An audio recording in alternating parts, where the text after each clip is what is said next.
Hello, good day to yous, and welcome to Dishonored. Yes, we are playing another stealth game.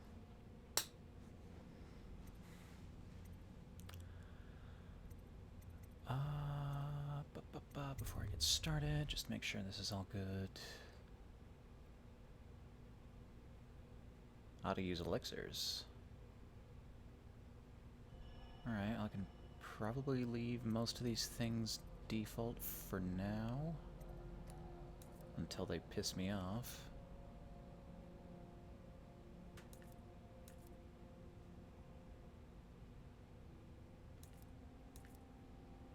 I should turn subtitles on, though.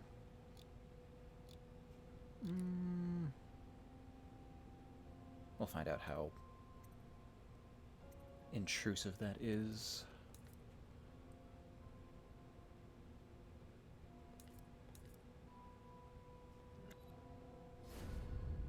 Okay.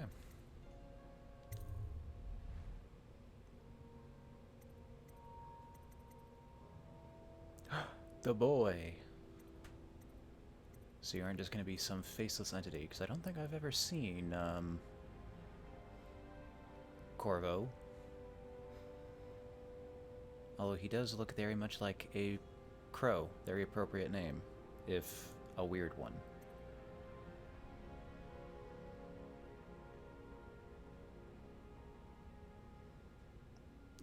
Normal. That's probably fine.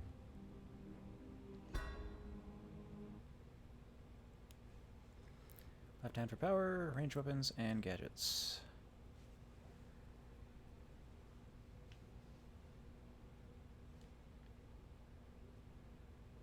I must deliver a diplomatic response over the rat plague. To my Empress. Alrighty. Corvo, if only there was someone else I trusted to send, so that you could remain near. But there is no one else. And the Spy Master was right to insist that I send you. The plague has taken so many, and we must find a cure. When you are near, my heart is at peace. Emily and I will count the days until you return. Hurry home, and bring good news.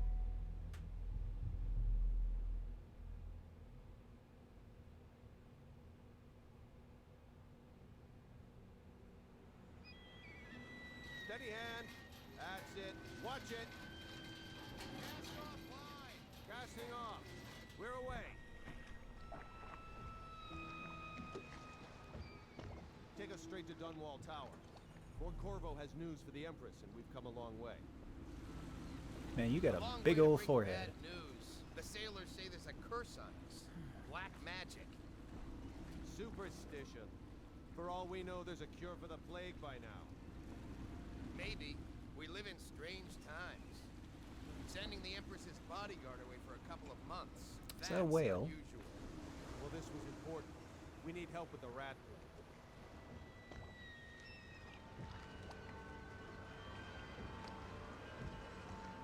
Rats even out there.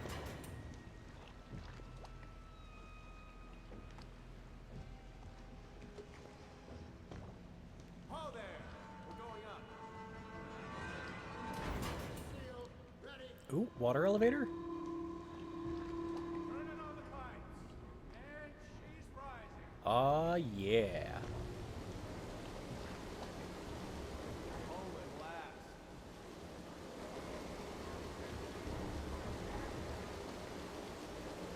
And this chamber fills up real fast. Stop! Shut her down. The Empress will be waiting for your news, Corvo.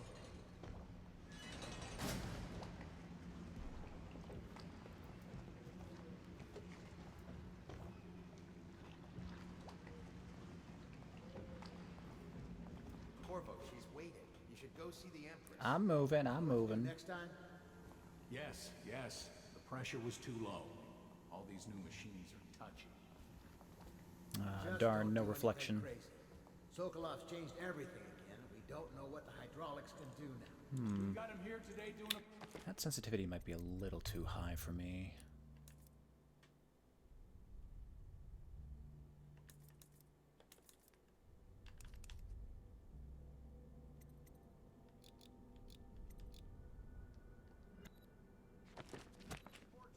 If there's a time to try something, it's now.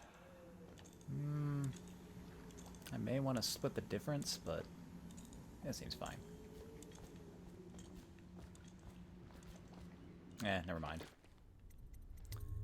Can I modify that by just a little bit?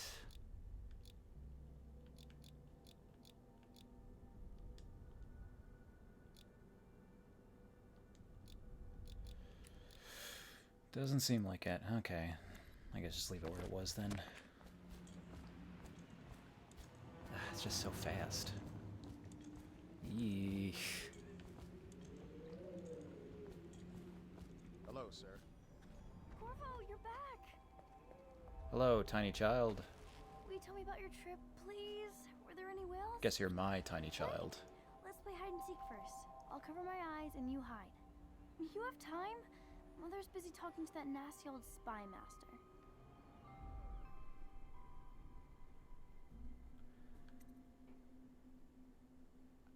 Okay. Empress's child. So we're close. I suppose I can make time for you. Your mother will understand. Okay, here we go. Let's go! Come on!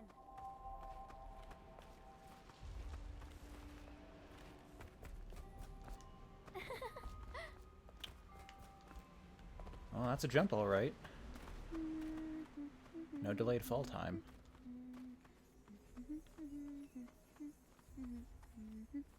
Let's see if you're still good at this. I'll hide my eyes and count, and at the end of the countdown, I'll try and find you. Okay, I'm going to count to 10. Find a place to hide. Beat enter stealth.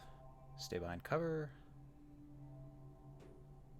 Sneaking footsteps are muffled.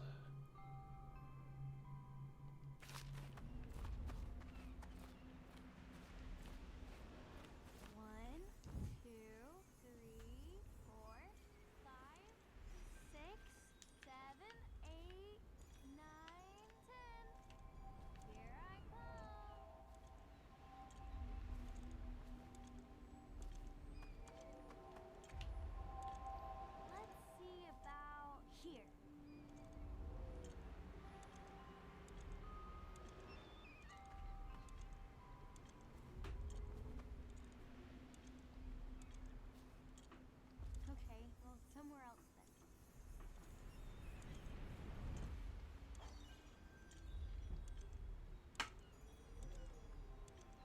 Psst, Okay, can't see me. we should go now, so Mother can see you too.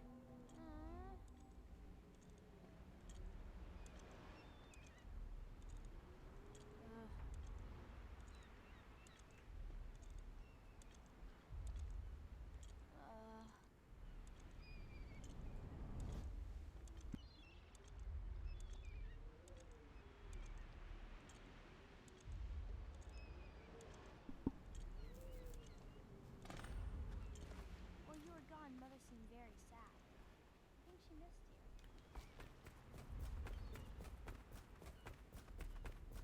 Later, will you give me more climbing lessons? Someday I'm going to climb up to the rooftop.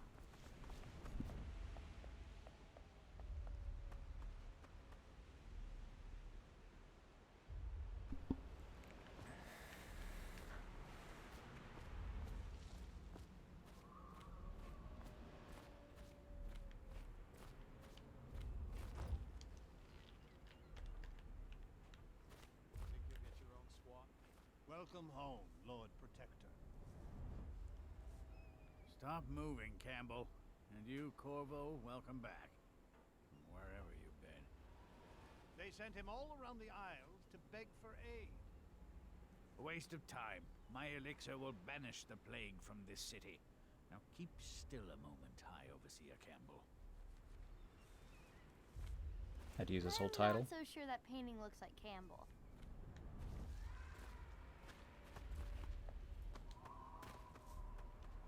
saw my improvements to the waterlock. Was very impressive. So you're an architect and a painter.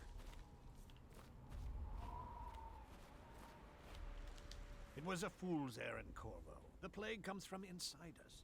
We must all strengthen our faith. My overseer, I must ask you to hold your pose. Things are... She'll see you at once.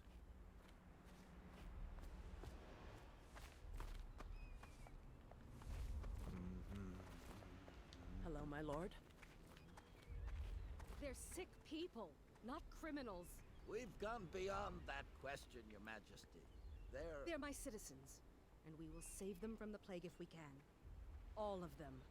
Very well. We will not speak of this again. Evil Vizier. Mother, Corvo is back. Thank you, Emily. Leave us, please. As you wish, Your Majesty. He's bald and he's got a gravelly voice and he wants to do the bad thing. Corvo. 2 days early. Full of surprises, as usual.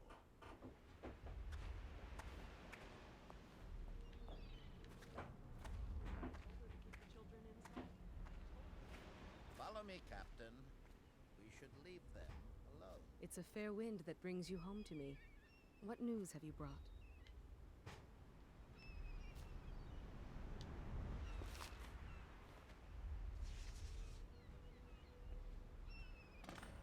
Only good news, I hope.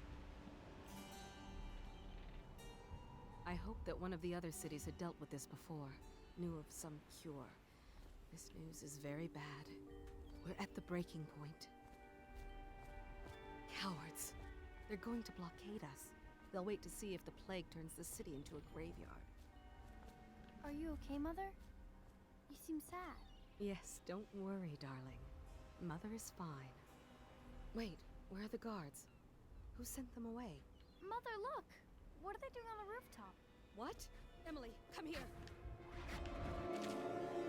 Oh no. Got some magic powers going on.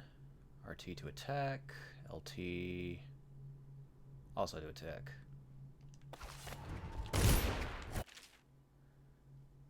RB to block. Perfect timing will put the enemy off balance. Ah, parries. Emily, get behind me!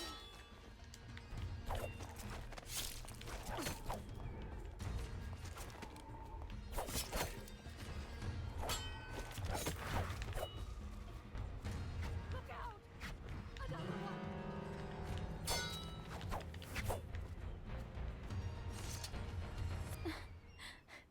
Corvo, thank you. If you hadn't That's gonna been take some there- getting used to. No more! Not again! Mommy! No! Get away from her! Corvo! Oh no.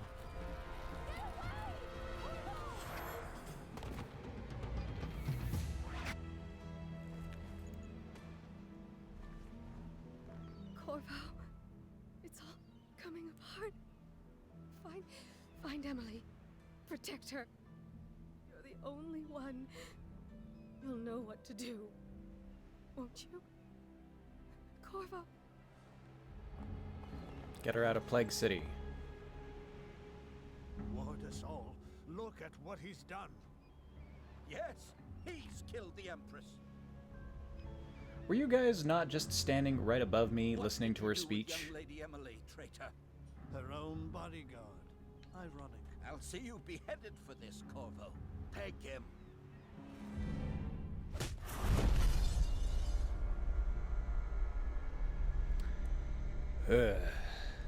So it's like that, huh?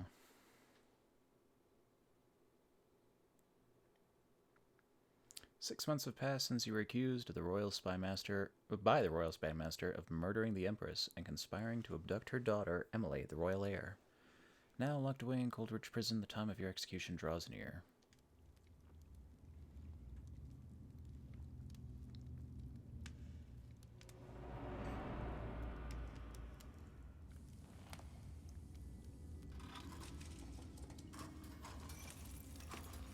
This is your final chance, Corvo. Sign Sign the confession, and let me give you the rights to put your spirit at ease.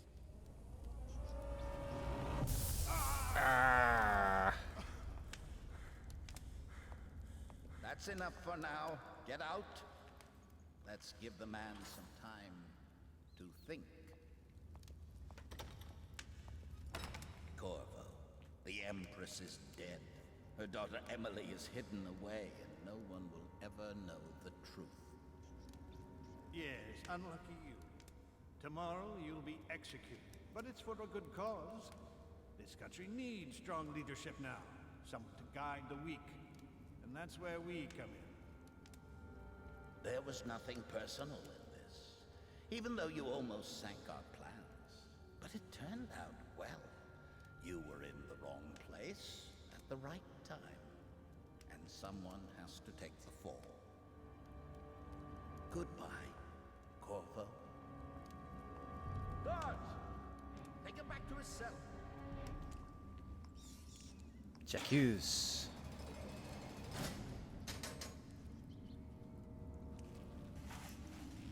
You should eat, Corvo. This meal comes from a friend.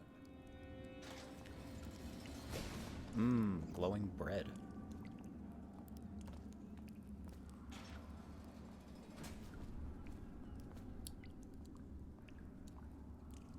A little fire that warms is better than a big fire that burns.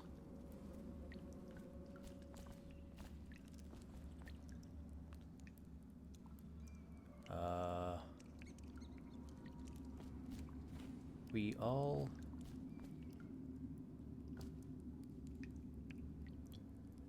something with innocence, but the world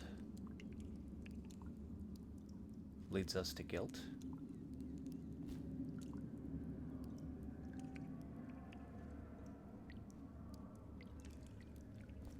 Any chance you'll share your food with me tonight? Another night, another patrol. Oh, and what's this under the bread?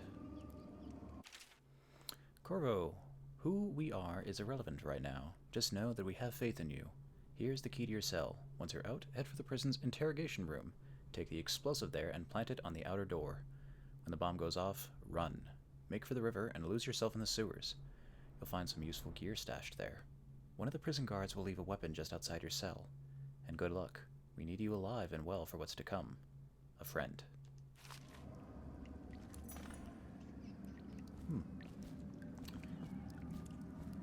Well, I've been here for 6 months. Time to say goodbye to this place I'm only now really looking at.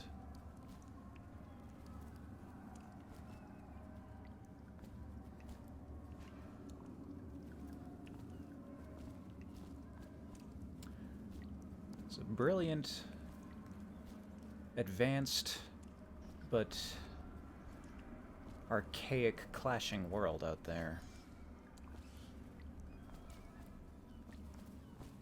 Ugh.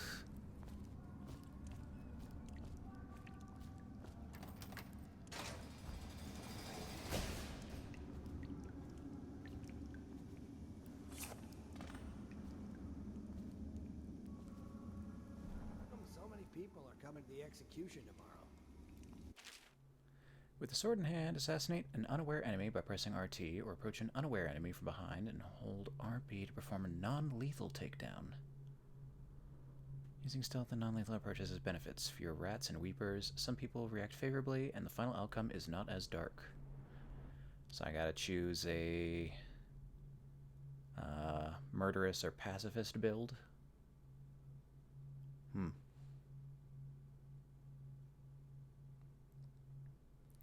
Stealth and non-lethal has benefits.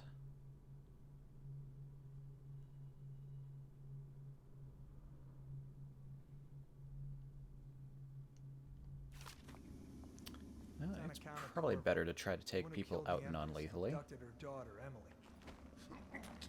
So it's an occasion. Right. Social event for the high and mighty. Come see the noble Lord Protector get his head chopped off. They're as bad as us betting on the dogfight.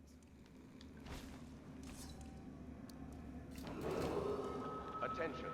The The solitary wing is off limits to maintenance Do you have any keys on you? unless accompanied by an officer of the watch. Nah. Escort through the solitary wing must be scheduled in advance with 1 week's notice. Huh?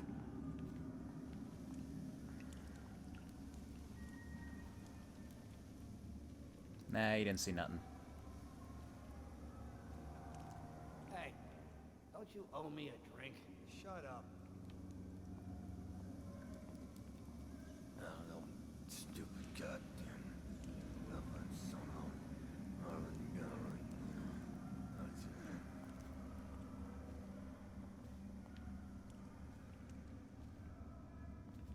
Burn this place to the ground. Good for you.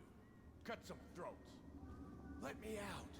I've got 3 days before they cut my head off. Attention. Tomorrow's execution will be restricted to the personnel assigned to the event and approved dignitaries only.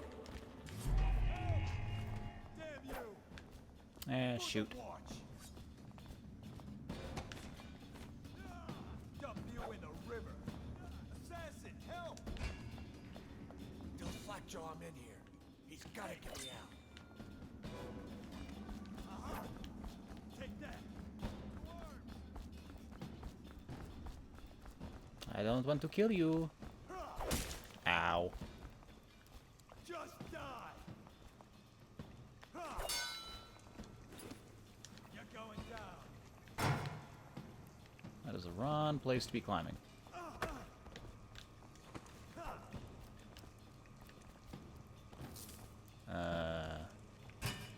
There we go. Can you not climb? Handle this ourselves before it gets to the cabin. Don't fall apart on me. We'll get it. Two of us. I feel like I've failed. Someone help me out! Just retry. You made someone a widow, damn you! I've killed no one. Well, unless you're talking about the Empress.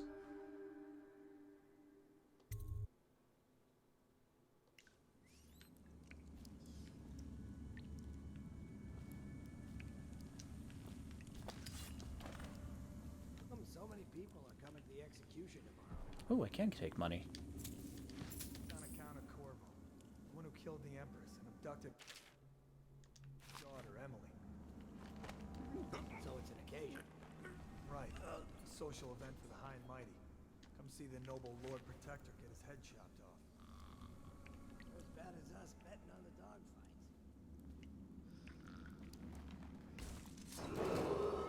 Attention. The solitary wing is off limits to maintenance crews unless accompanied by an officer of the watch. Escort through the solitary wing must be scheduled in advance with 1 week's notice.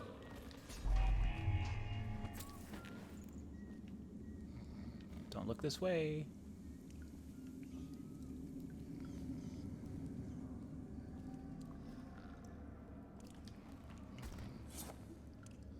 I thought you had a key or something on you. Did I leave that behind?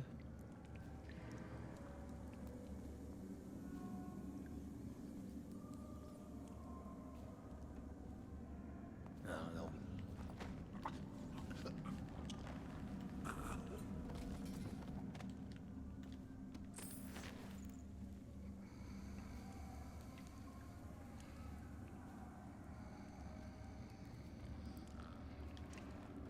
There you go, Rip boys. Enjoy.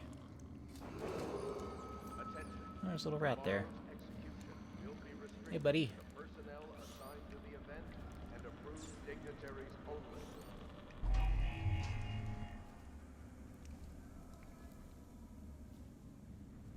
And there was somebody up there a second ago.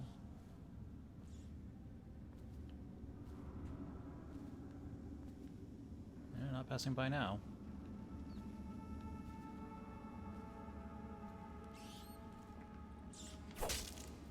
Ooh. Rats don't count, right?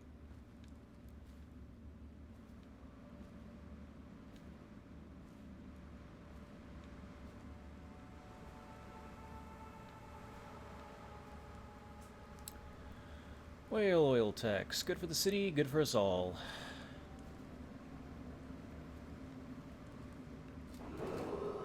Attention. The solitary wing is Ooh, off limits pistol. to maintenance crews, unless Health accompanied by an elixir. officer of the watch. Escort through the solitary wing must be scheduled in advance. With Quick one access week's wheel. notice. Press B to drink out potion.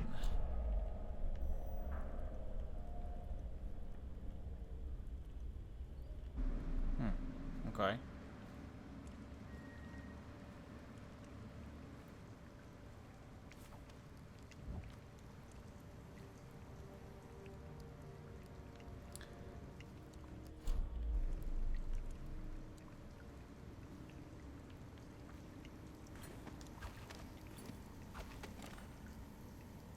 Find the explosives.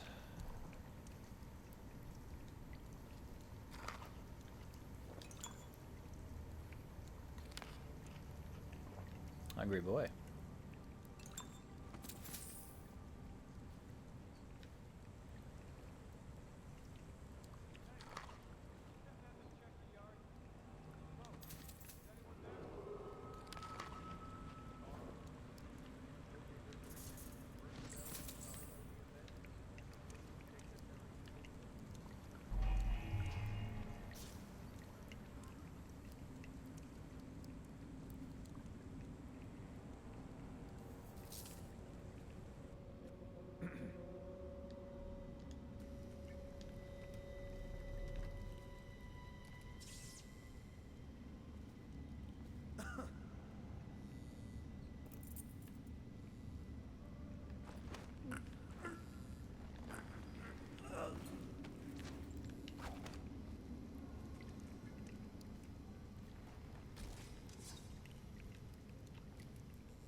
Okay, I guess that's my way out.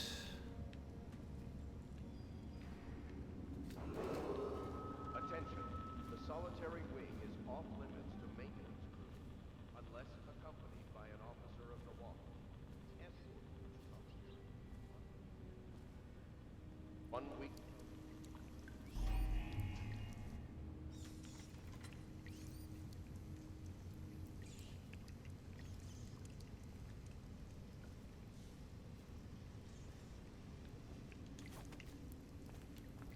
Dynamite must be elsewhere.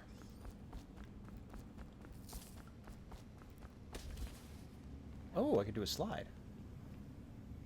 Interesting.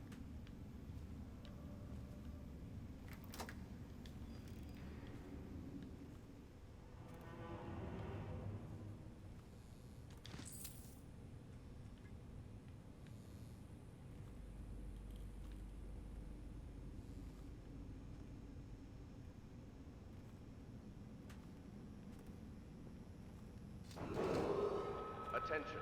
Tomorrow's execution will be restricted to the personnel assigned to the event and approved dignitaries only. Bum bum bum bum. Just lay you down over here.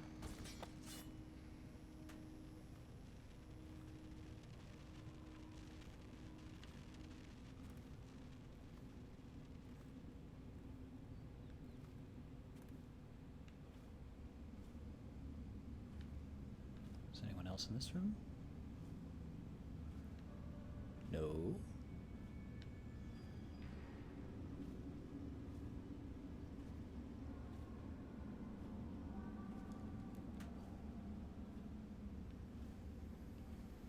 Kind of don't like having my blade and gun out at all times if I want to do a pacifist route. I feel like I'm one click away from just ruining everything. Attention. The solitary wing is off limits to maintenance crews, unless accompanied by an officer of the watch. Escort through the solitary wing must be scheduled in advance, with 1 week's notice.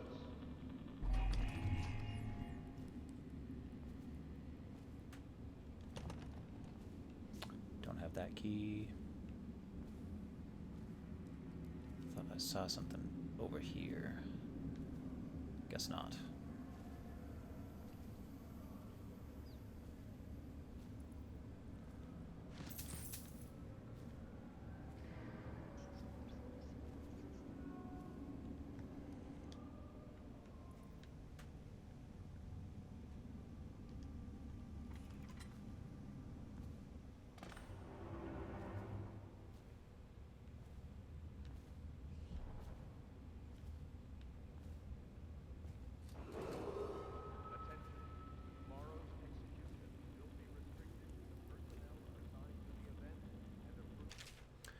Duty Officer's Report. Corvo's interrogation.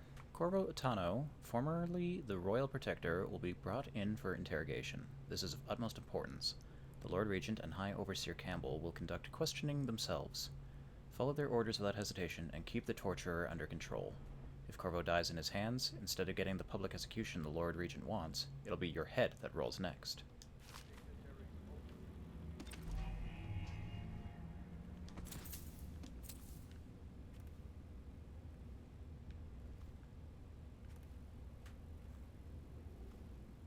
Audiograph player. Oh, we're gonna get audio logs, are we?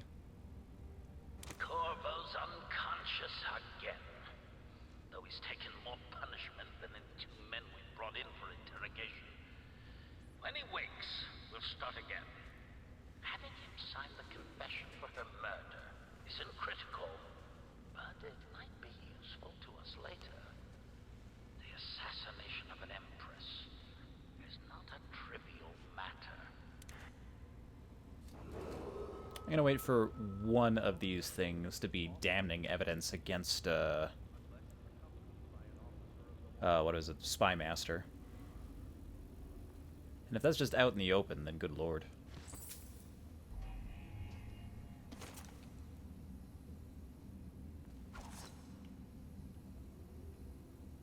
Well, I can carry stuff to create a distraction.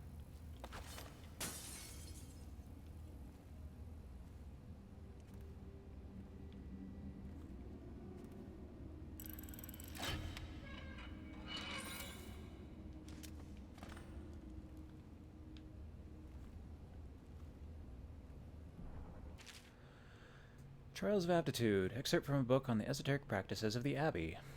Once a child shows the proper inclination, he is marked. Overseers are assigned to study the subject, surreptitiously, in order to determine whether this inclination is supported by cosmological conditions and other signs, ongoing throughout the year.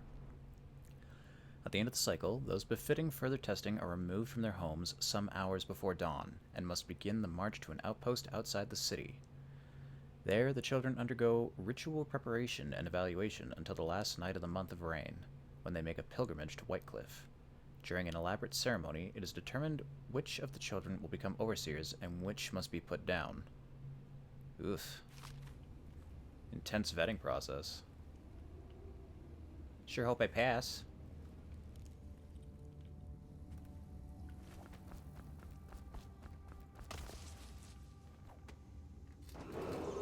Oh no, there's a man there now. Tomorrow's execution will be restricted to the personnel assigned to the event and approved dignitaries only.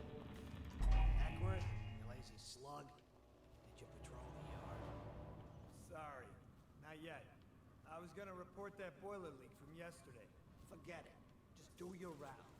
A report's trouble for both of us. I'm moving.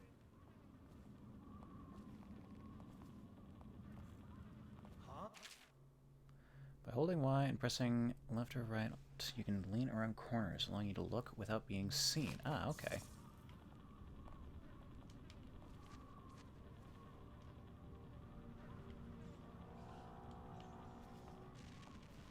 That's just ridiculous.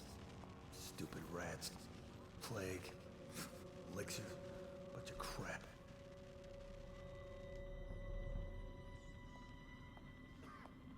I'd appreciate it if you turn around. I don't know how far your vision leads. Stupid goddamn.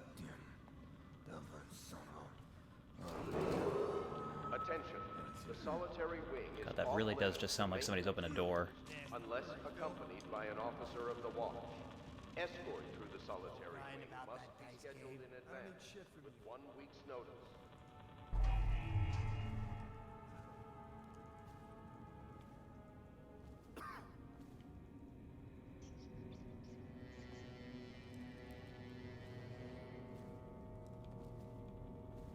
Ah, you little bastard. Vermin.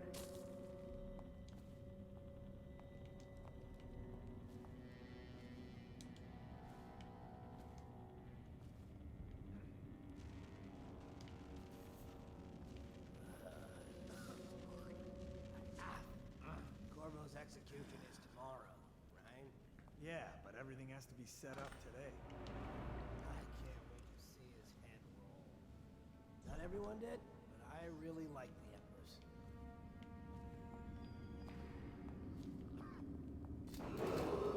Attention. Tomorrow's execution will be restricted to the personnel assigned to the event and approved dignitaries only. Hey, don't you owe me a drink?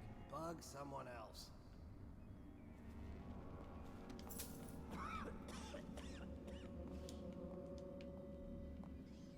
Oh, no, stupid goddamn. Double son of a gun.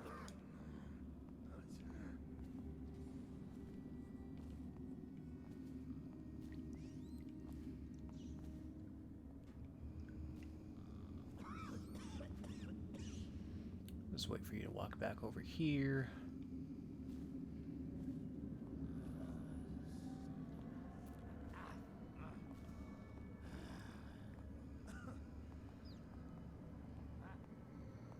This guard might be more than I can reasonably sneak past. Attention. The solitary wing is off limits to maintenance crews, unless accompanied by an officer of the watch. Escort through the solitary wing must be scheduled in advance, with 1 week's notice.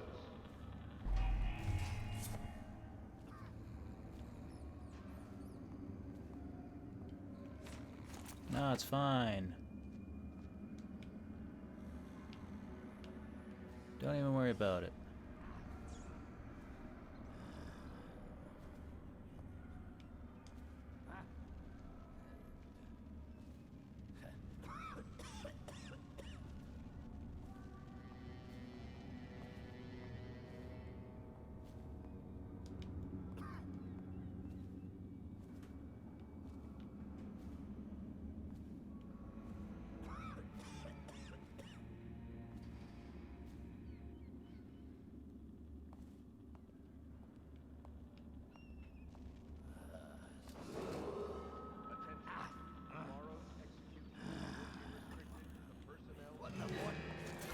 Eh, screwed up. You're gonna bleed. Gotcha now.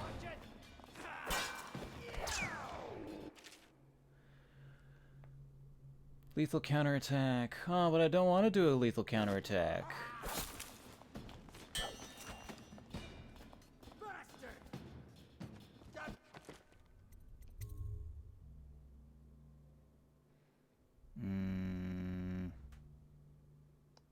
Yeah, just that one, I guess. Corvo's execution is tomorrow, right? Yeah, but everything has to be set up today. I can't wait to see his head roll. Hey, not everyone did, but I really like the Empress.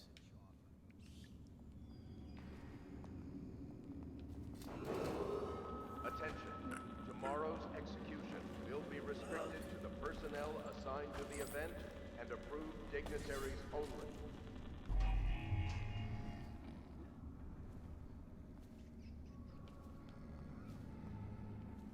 Presumably I got his key when I did that.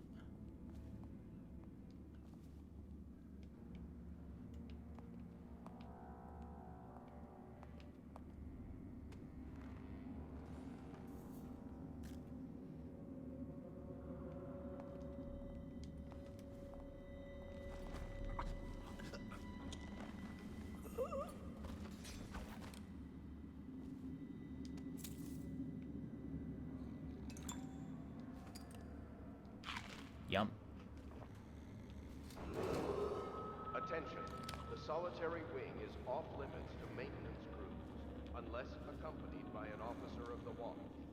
Escort through the solitary wing must be scheduled in advance, with 1 Dude's gonna walk over here.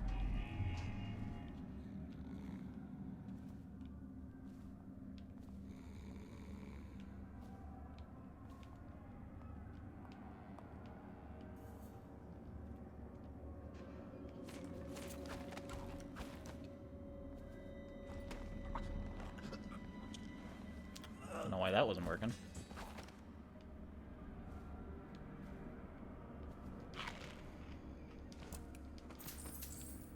What did I just pick up? I have no idea.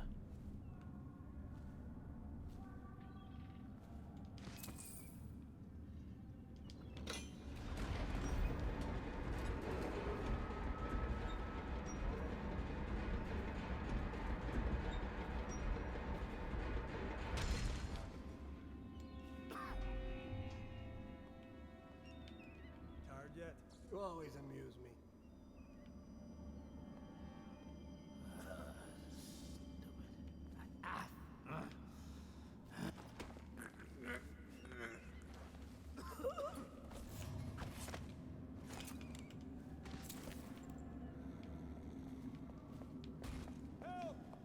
Ah, shoot.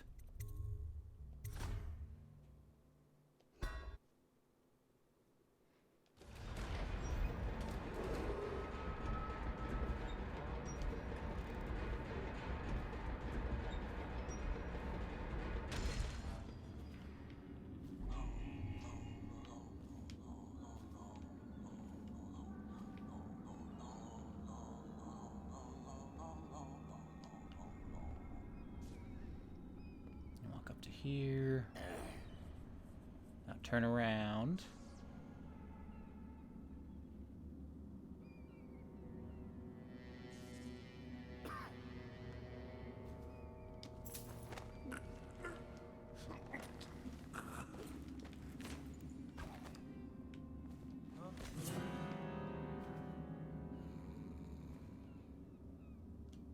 Nothing after all.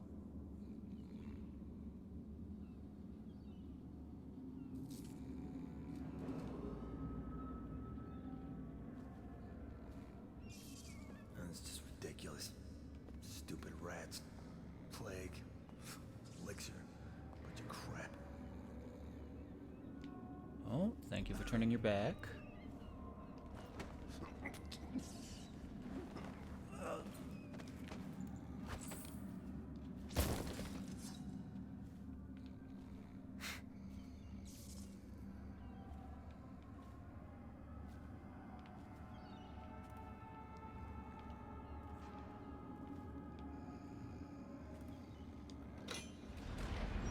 Close that door. Oh, is it bullets that I picked up? Maybe.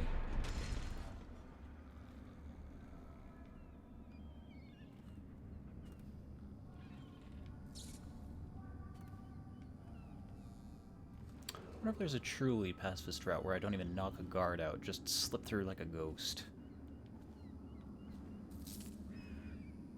These guys do appear to be at least somewhat blind, so that might be possible.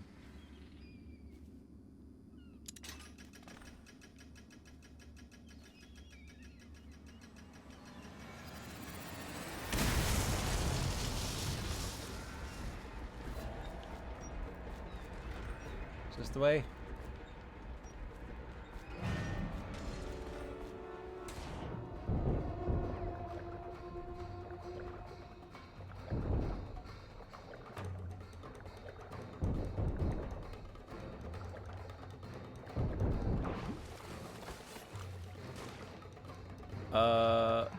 Nope, not there. Oh god, what's happening?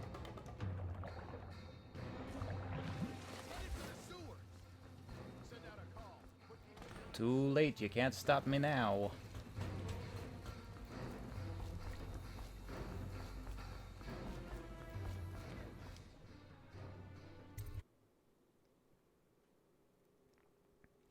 You escaped Coldridge Prison with the help of hidden allies. If you can reach the Runhaven River, they promise to aid you in your next move. The outsider walks among us.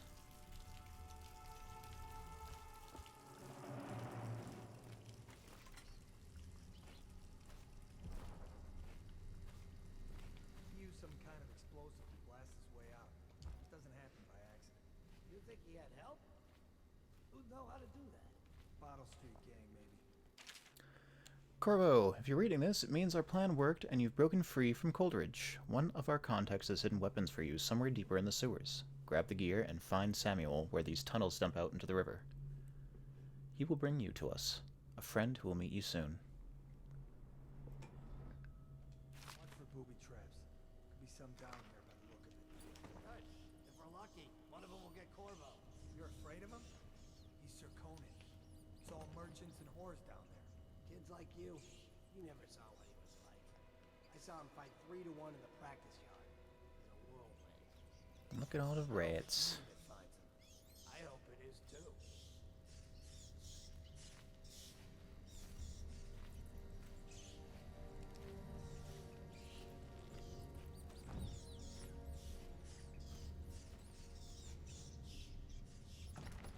Door is locked.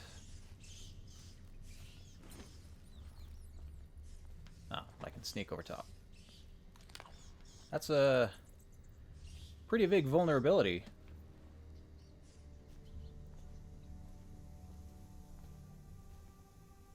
Yeah, I'm in stealth.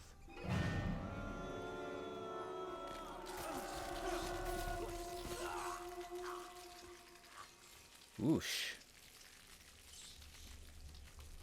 And to think the only thing that was protecting me from that was a couple of wrought iron bars. They're really going to town on those guys.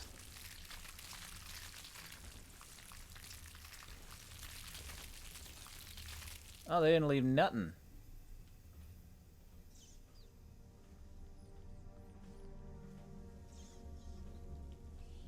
Is that the plague we're talking about? Just like mad rat fever? It's a little harsher than I figured it was going to be.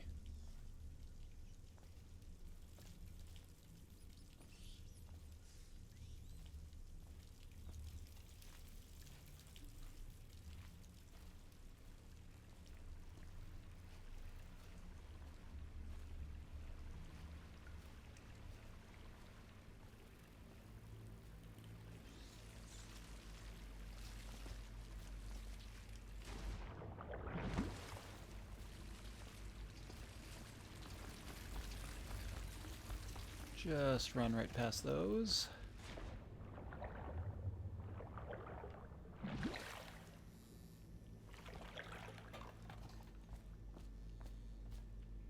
Good. Looks like rats can't swim.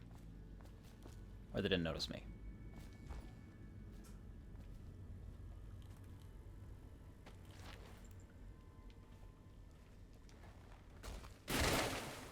Oof. Man, you hit that water hard.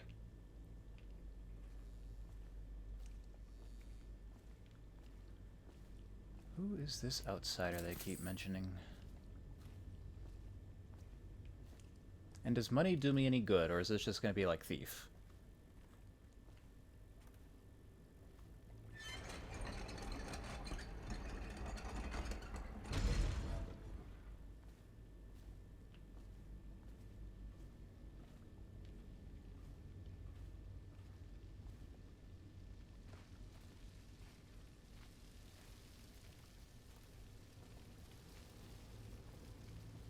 Those aren't anything. Okay.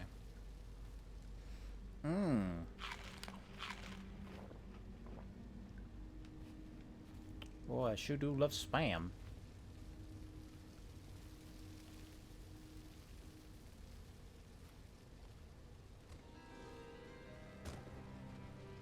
we supposed to load the bodies in the carts heading to the flooded district? Yeah, screw that. That's too far.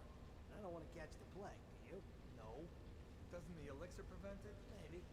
Either way, let's just dump them down there. Let the rats eat them. Eh.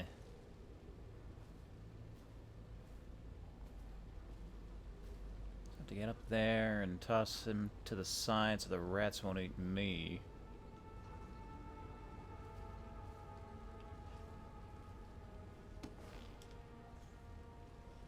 Well, I appear to be pretty quick.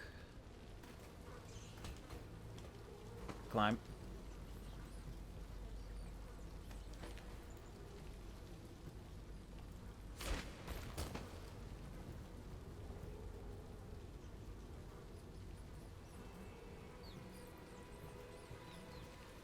There's a perfectly good corpse right over here. Come get it, fellas. No?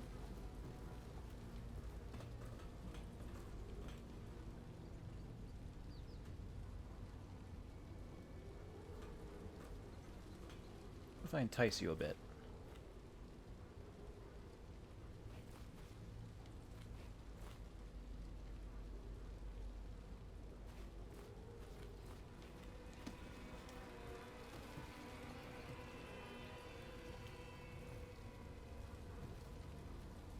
Corpse. Perfectly fresh.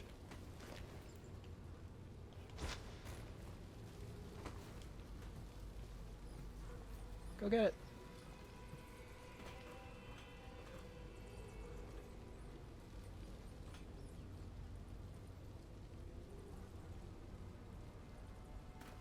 Hey, come here.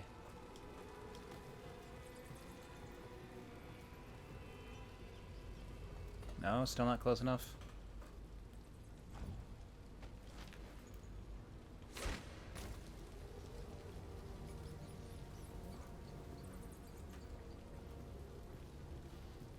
Alright, should be able to see that. Come on.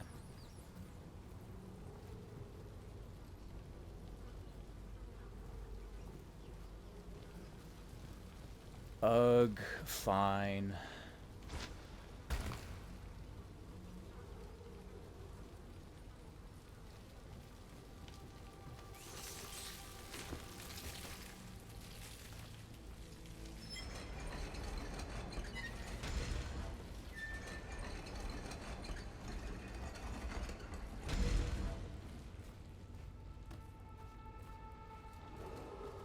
Attention Dunwall citizens. The assassin Corvo, responsible for the murder of our fair Empress and the disappearance of Lady Emily, heir to the Chains. throne, has Pressing temporarily X. escaped state custody. Ooh, As delicious. to his whereabouts must be delivered to the City Watch at once. A pouch. Oh, full of money.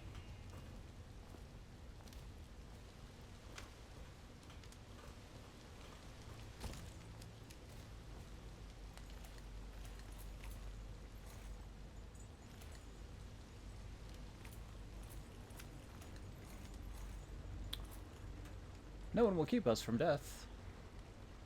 You cannot kill the rat plague. You can only join it.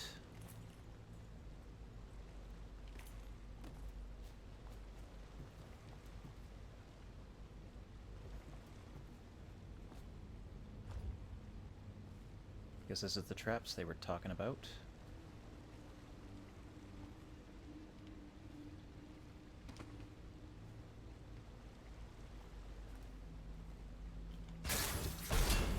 Ah, still tipped me.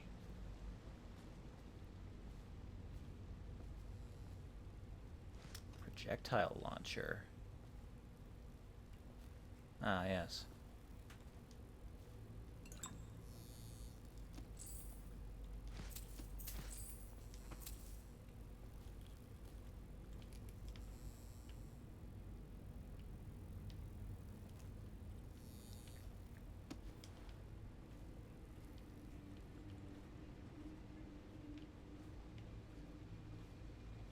Oh, I guess that was the intended route to get over there instead of setting off the trap. Duly noted.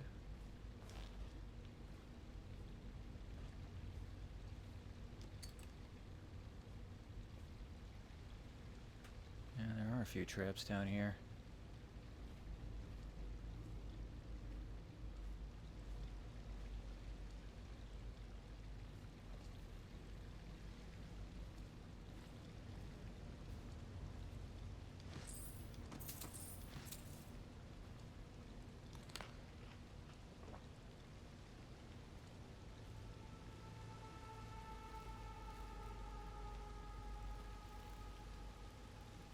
Ooh, boys, Scudder versus Blackie on Friday. Can't miss that.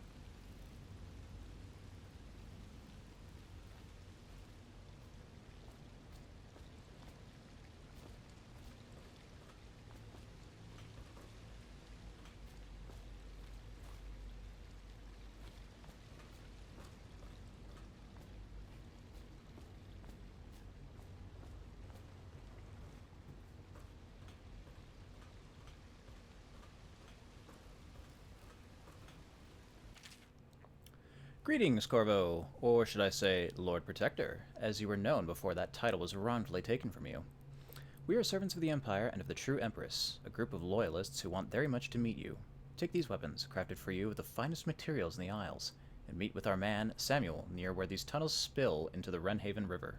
All haste and luck, we share a common purpose. Fresh set of clothes. And some new duds. Hand crossbow. Ooh, and a shiny knife.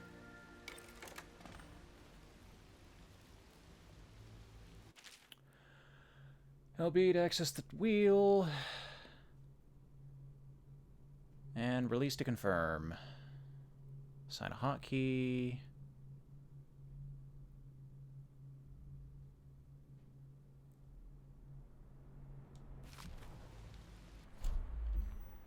Got crossbow. Incendiary sounds painful. Sleep darts sound nice, though.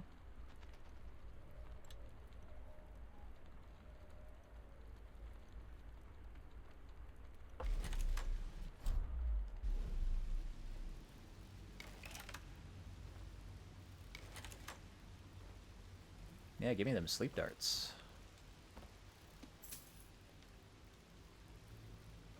Wonder how well those work in combat.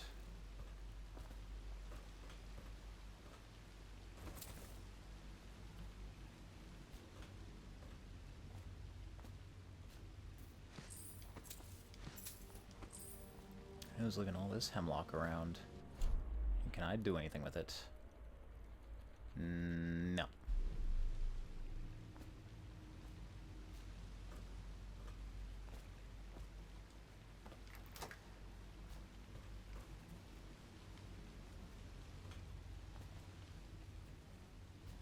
Did they not leave me the key?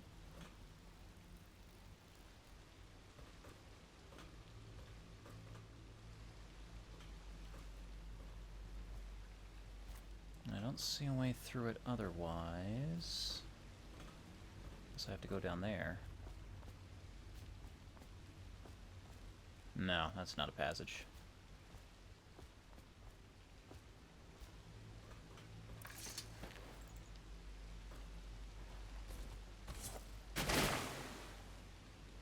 Yeah, those bodies make a racket when they hit the ground.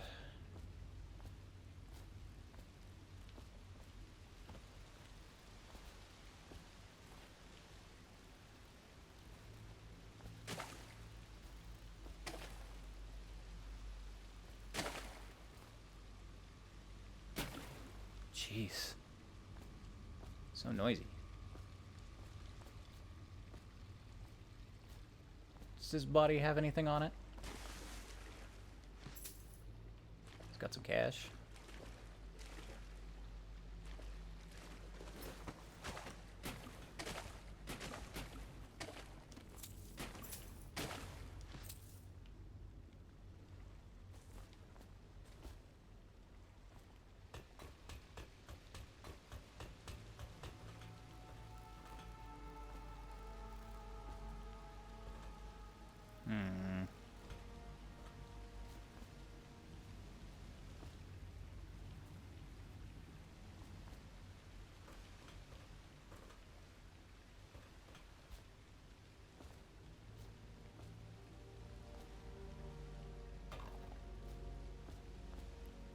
Where is the key to that door?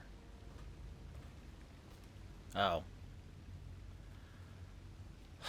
Did I unlock that door and just not notice?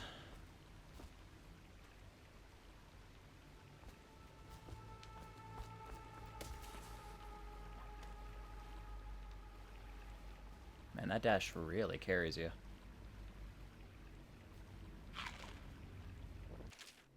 Jelly, in case you're too daft to remember, look to your whiskey for the answer.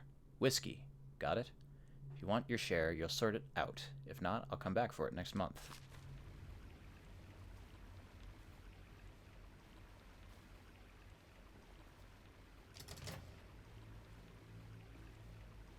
Combination lock.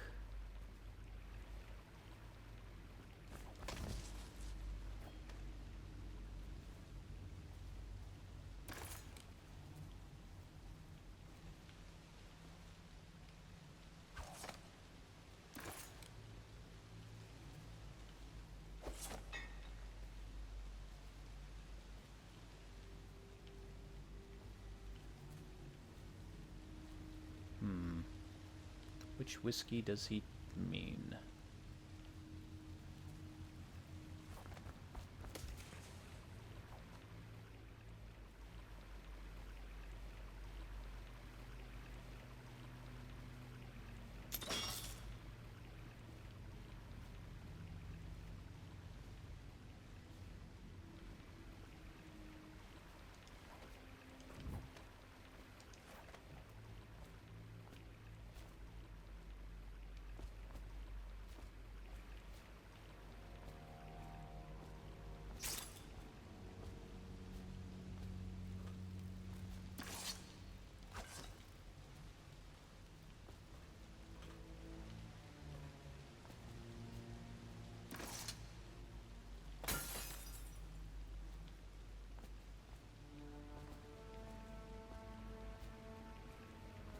Maybe it's further along?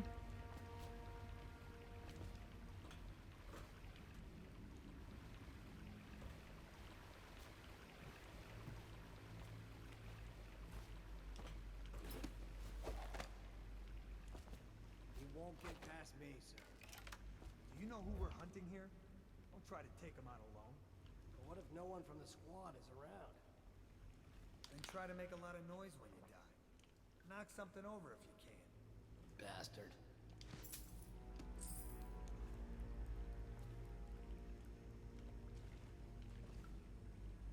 Smells like a dead weeper in here. Drop on an enemy from above and press RT just before landing to perform a drop assassination. Won't take any damage from the fall. Is that a requirement?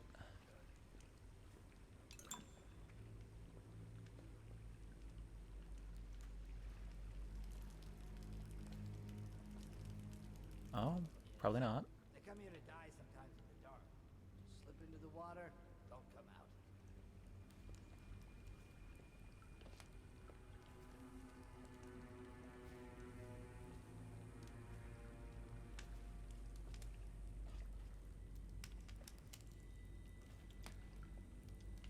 I wonder how deep it is.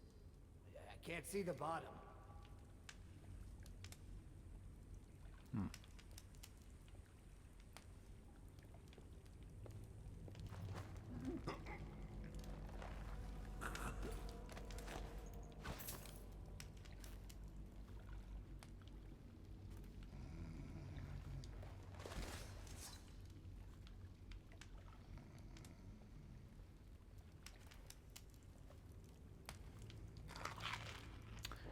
Even the regular guards are eating rat skewers, not just the downtrodden.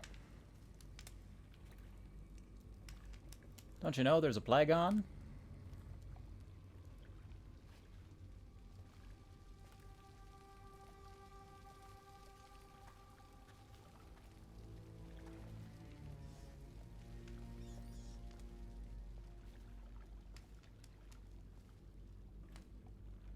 Nasty furry filth.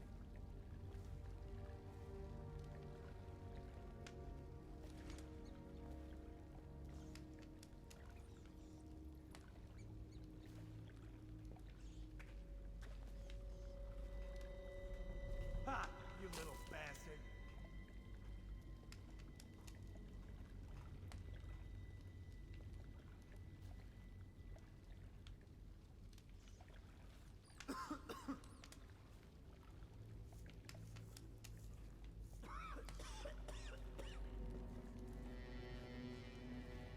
No reason to deal with those guys if they're not going to be in my way.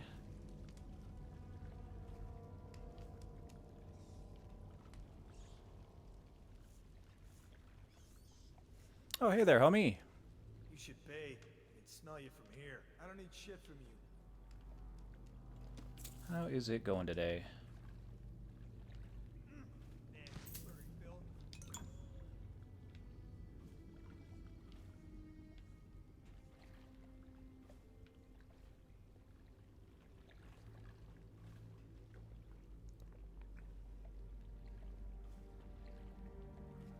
Also, sword and heart. Might not have that yet. I saw the opportunity for a pacifist build, and I'm going to try to go for it, so I don't think I'm going to get much use out of this sword. Blood from the eye.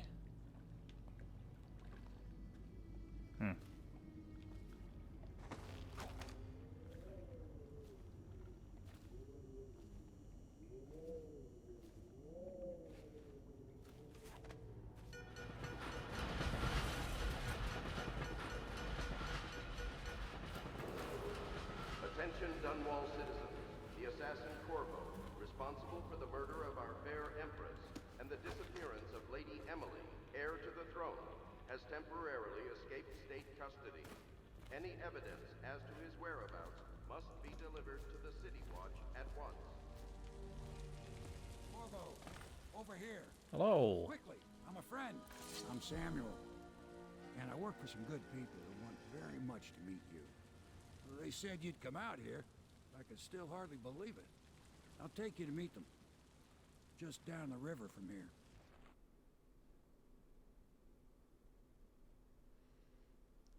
Wait, old man, I need a moment first. Look around if you need. I'll be here. Just don't take too long. Yeah, there's nothing here. Unless I can do some crazy platforming. I don't know what the limits of climbing are in this game.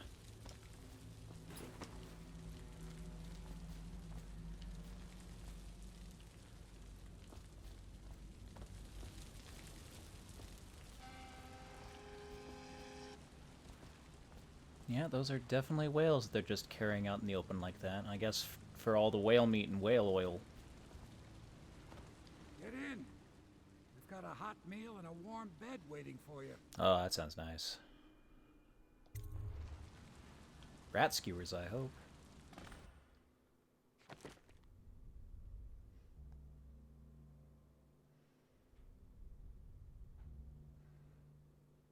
Chaos? Low. Didn't kill anybody. But I was detected, so I didn't ghost. Aw.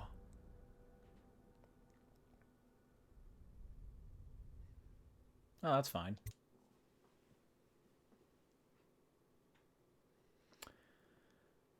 Hidden in an old bar on the river, your new allies have plans to share with you. Meet with the Loyalists' inner circle to learn what they've got in mind.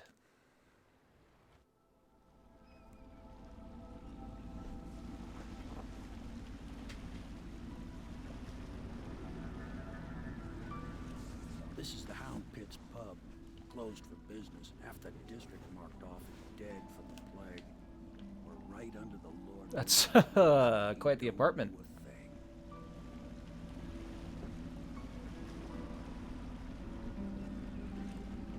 Of course, if anyone finds out what we're up to, the Watch will break in with swords drawn. And now that you've escaped, the Lord Regent's going to be tearing the city apart. Take you up to meet Admiral Havelock and the rest of the Loyalists. The Admiral's a man to be reckoned with.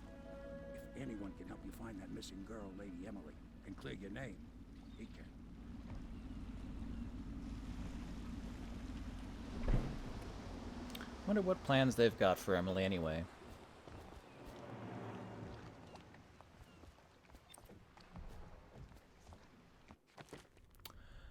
Samuel the Boatman has smuggled you across the river from Coldridge Prison. He works for an underground movement opposed to the legal reign of the Lord Regent, and has brought you to meet the members of the organization.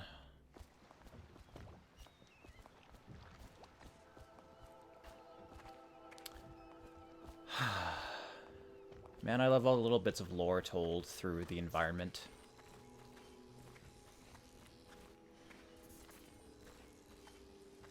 This world feels very lived in. I expect they're hard at work in there. Best join them. They'll help you get whoever really killed the Empress. So it's starting at last, Admiral. You found our man. Even after 6 months in Coldridge Prison, he slipped out like it was nothing. Yes. Not surprising. He was the personal bodyguard of the Empress. You've heard the stories. Yes, I have. It still amazes me that someone could get to the Empress and young Lady Emily. No one knows the real story, Trevor. We all have our suspicions. We'll know the truth in time. He's strong and quick. But I hope he understands subtlety as well. This isn't one of your fancy dress parties. The reality is that we need men killed. Have you ever killed a man? I certainly haven't. But it's a fair point, as always. He'll be here soon, and I'm looking forward to meeting him. Might want to turn that volume up a wee bit.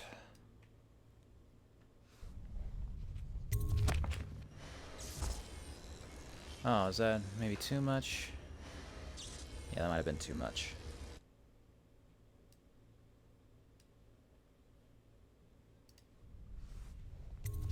Also, I should take this jacket off. It's getting hot.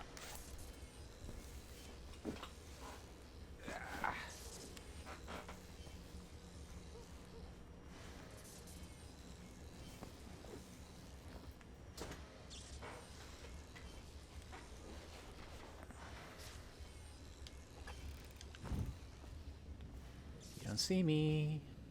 You don't see me.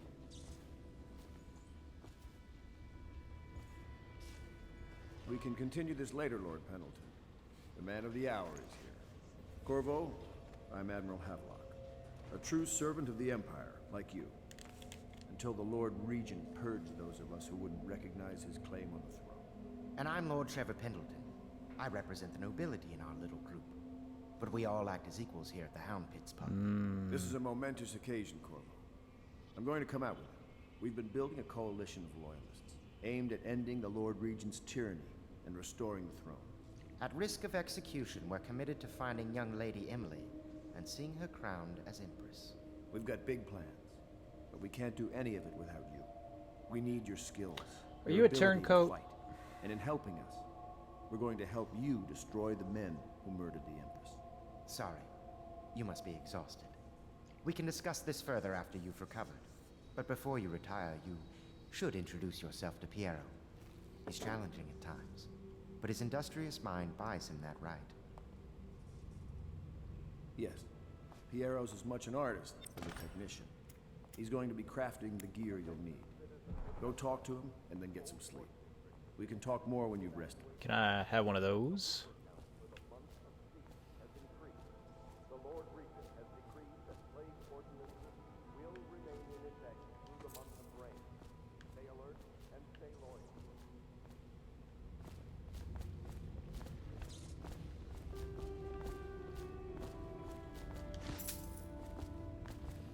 Guess the hemlock's just worth money. More treasure.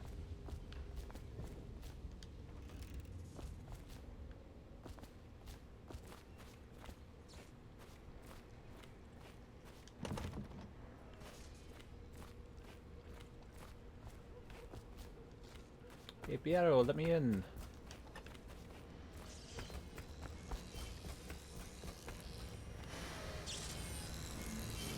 I'll be crafting your weapons and gear, all custom work. For you, I will create the tools of a master assassin.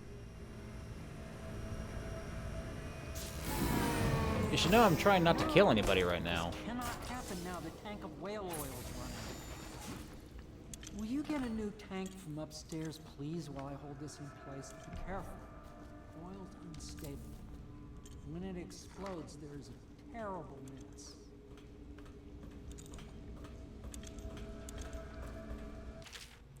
Whale vivisection. Excerpt from the notes of a natural philosopher aboard a whaling ship.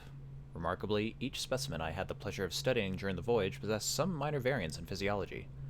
On the second leg of the trip, east of Tivia, the crew hauled aboard a female, some 42 feet in length. I estimated she weighed 35 tons, and the ship sat low, rocking side to side through the night with her thrashing.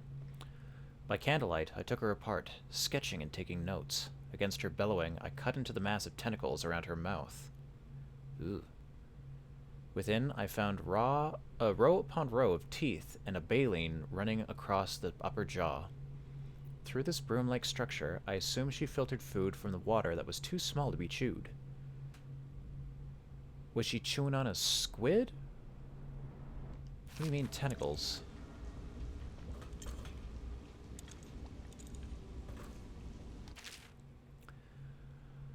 Out at sea, they secure the beast with hooks, with lines cast from the main ship and from several smaller boats. Buoys keep the whale from diving deep. Once it's caught, a larger hook is driven through the tail, which is used to hoist the creature up through the chute. They moan and bellow for some time as the men get them onto the deck, then lift them into the scaffolding overhead. The ship adjusts its prow and returns to port in Dunwall, where the crew work on the great creature, slicing off the fattiest parts while it still lives.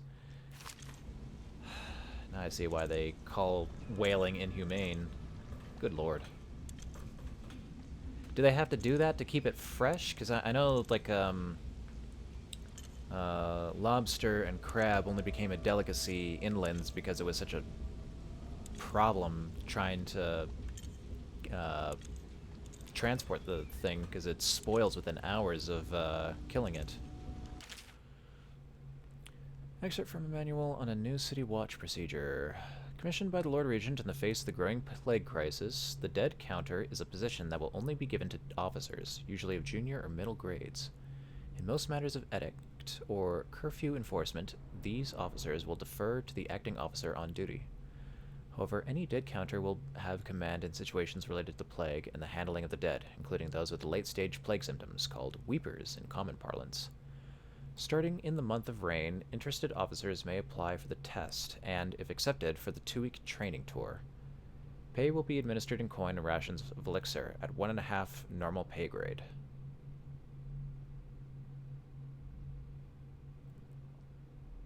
Get your immunization and your pay. That's nice. What is a weeper? Giving special code names to the sick doesn't sound great. Failed experiments. Excerpt from a lecture on natural philosophy by Piero. Of course, I have attempted to improve upon Sokolov's designs. Of course, and why not? After all, it is likely that his thinking was influenced in some way, small way by our time together at the Academy. We are all part of a community, striving to unknot the mysteries of the cosmos. Even those among us who possess greatest minds are often led to a fruitful line of consideration by, how does one say it, our intellectual subordinates. Sokolov is no exception to this, despite the glamour of genius he has cast over the aristocracy. And further, it is true that many of my experiments have failed. No need to gossip about it behind my back in your social clubs and in the very chambers of the Academy itself. Great ambition requires risks. You may laugh now at my door to nowhere, but someday you will not. Your children will likely see it as commonly as you see the electric lamps lighting our streets at night. But a few short years ago, you would have laughed at Sokolov's arc pylon or a wall of light. Your laughter, your condescending smiles, they are nothing but evidence of your own limited imagination. Door to nowhere, eh? Methinks teleportation.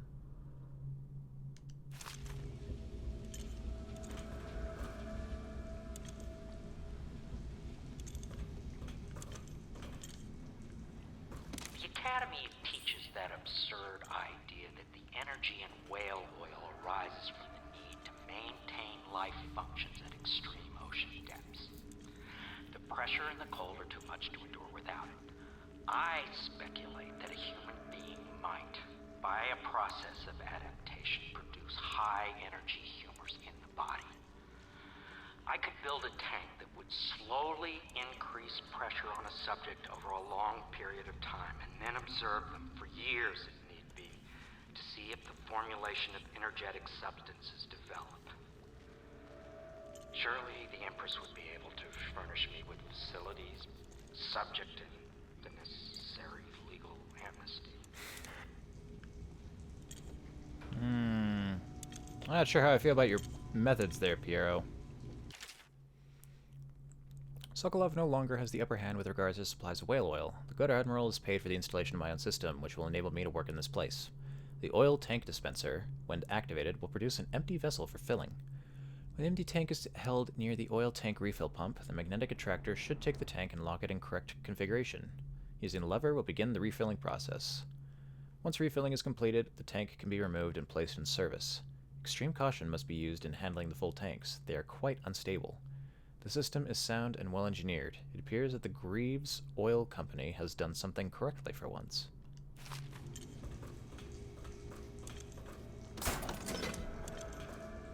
Don't drop it. Perfect. Now plug it in. Just get it near. Perfect. Thank you, Cole. Here, see? The assassin's mask. You're a wanted man, so everyone in the city knows your face, but this mask will mean terror to them. If you just hold still, the fit must be precise. There. Can you see normally? No. Lens out of alignment. There. Better now? I can create more for you. Upgrades for your gear, weapons, munitions. But our situation here is desperate. Scavenge the city for valuables, and I will resell them on the black market. That should give us the money to craft the things you need. Ah, yes, I will need money. What do you got? Resupply myself with more sleeping bolts.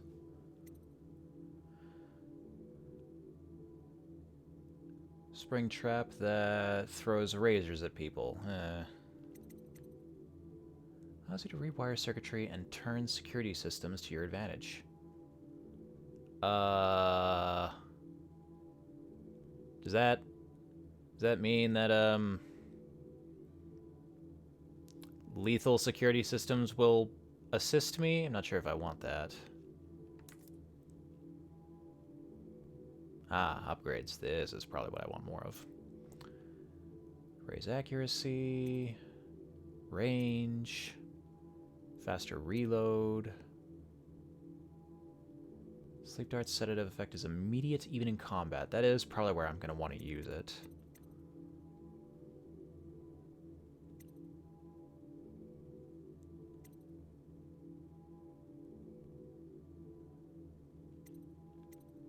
Makes the sword more effective when locking blades and pushing against an enemy.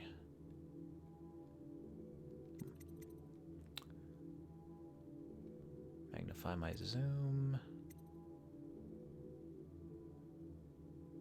Double my bolt capacity.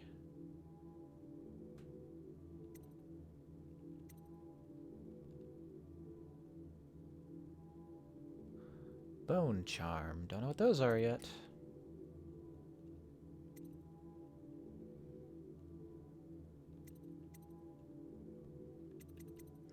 This one seems like it's going to be very helpful if I get into a bad position.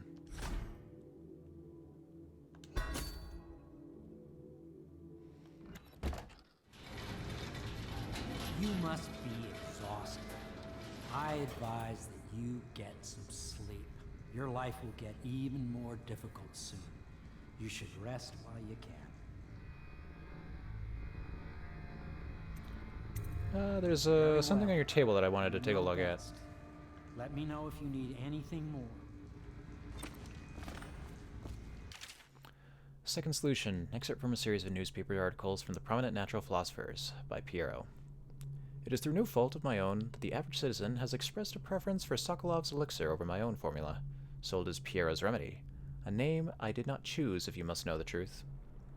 The public has spoken its usual message of idiocy, spending their coin as a means of selecting Sokolov's formula over mine, which I believe to be equal, if not superior.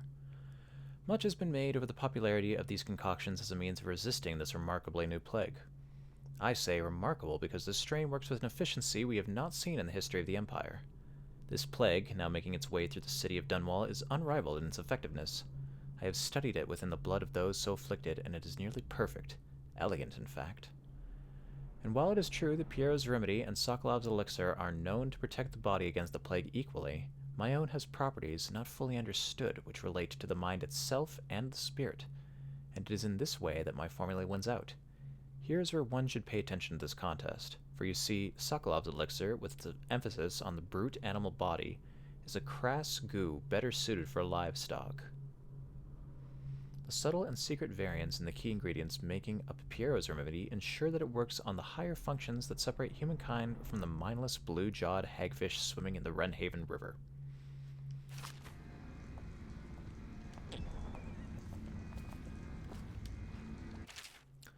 Piero! No, I will not sign off on these purchases. A bag of powdered crystal? Tibian ore? What's wrong with the metals in crystal? King sparrow feathers? If you need feathers, sacrifice your own pillow. Maybe at the Academy, everything you needed was paid for by tariff and handed out willy-nilly, but this is my bar, or what's left of it, and we're operating on a budget. We're running low on oil, food, elixir, building materials, and everything else, so you've got to slow down. While I'm footing the bill, I will not approve your purchases. Unless they're absolutely required. No more copper wire or special herbs. If you need those things, go out and scavenge them. Half the city is in ruins, so no one is going to miss any of the odd crap you seem to need. Admiral Havelock.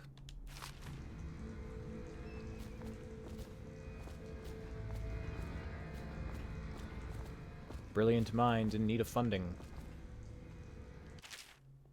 Sokolov technology in the New Age. One of the advantages of Sokolov's technologies is that they share the same magnetic socket for the tanks of processed whale oil they use as fuel. When a tank is exhausted, another can be plugged in place with ease, and the process is simple enough that any common workman or even lower guardsman of the City Watch can handle the task. This applies to the arc pylon and wall of light security systems, as well as the powered carriages used for transport by those few who are wealthy enough to afford them. Man. Be nice if there was more universal buses for things, instead of having to have a USB, a micro USB, a mini USB, USB A, B, C. And that's just USBs. So-called universal. A few incidents have occurred, resulting in damage to property or bodily harm when one of the tanks has exploded.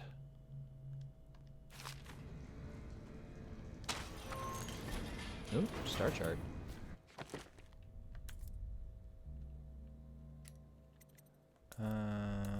Where is that?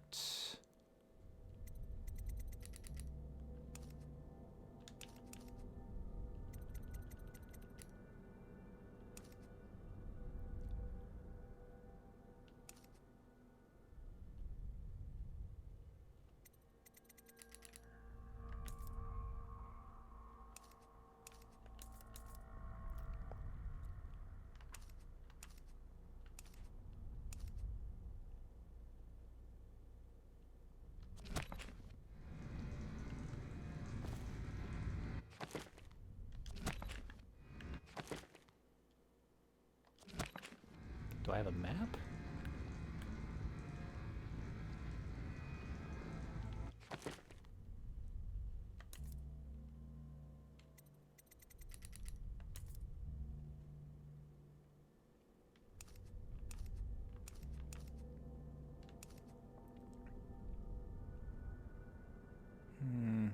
Not that I can tell.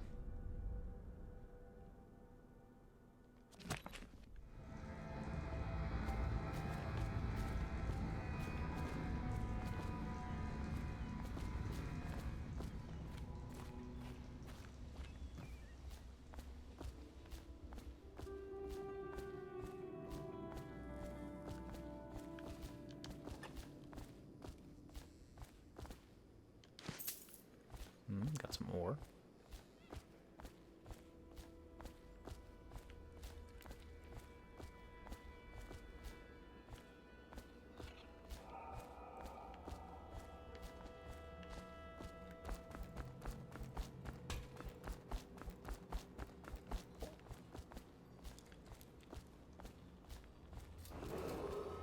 River traffic is forbidden from landing in the distillery district due to risk of infectious contact. Violators will be taken to the flooded district for treatment and rehabilitation.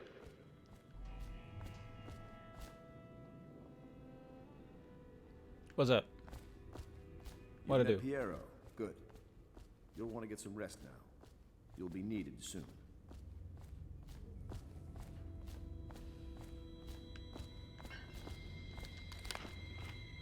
Yum, yum.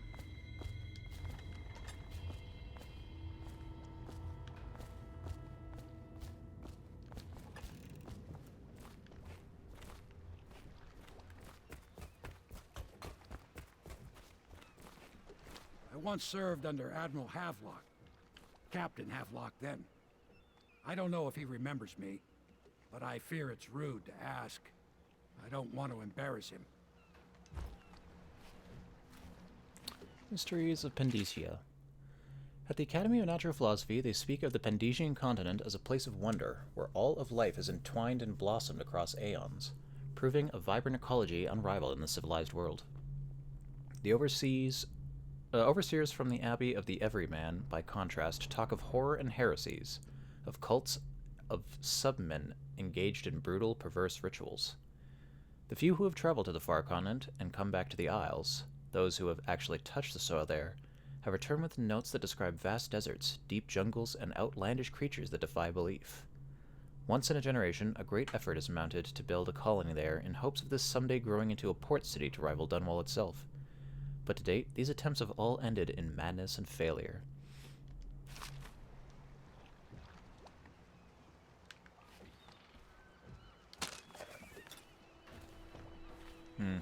Not actual maps, just money.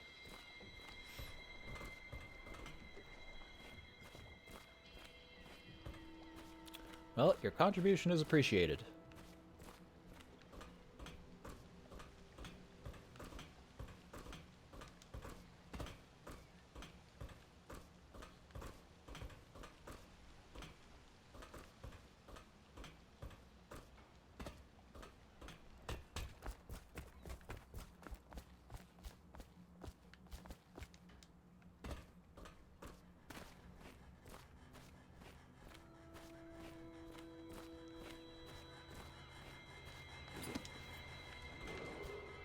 Do not attempt to house or care for a friend or family member who shows signs of blood on their face and chest area. The only way to help them is to bring them to the City Watch. They will be taken to the flooded district for treatment. I'm surprised there's stuff over here. Guess I'm supposed to venture out this far at some point. So I'm fairly sure I should be here right now. Oh, maybe I am.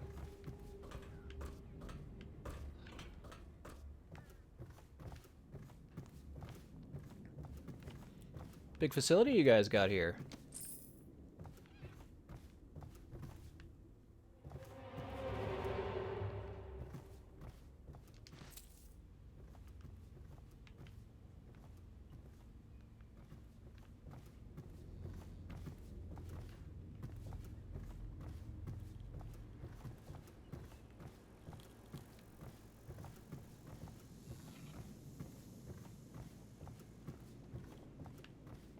Is this your door to nowhere?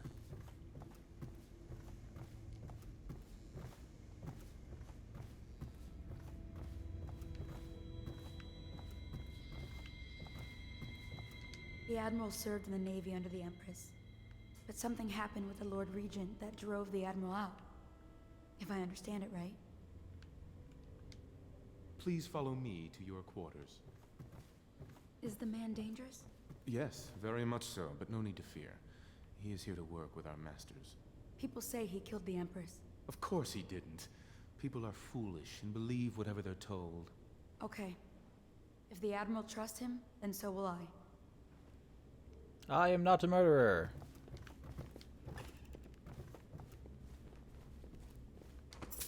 But I am a thief.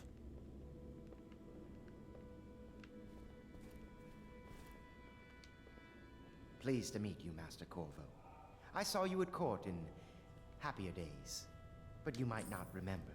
I was once a close ally to the Lord Regent, Hiram Burroughs, back when he was just the spy master. He's one manipulative bastard, I can tell you that. My furnishings have been installed at last with no small amount of complaining by that antiquated boatman. The others have no idea what it's like to suffer as I have. Speaking of which, Wallace, please breathe 2 bottles of Dunwall Red, never mind which, and fetch a clean glass. Well, I'll begin again tomorrow.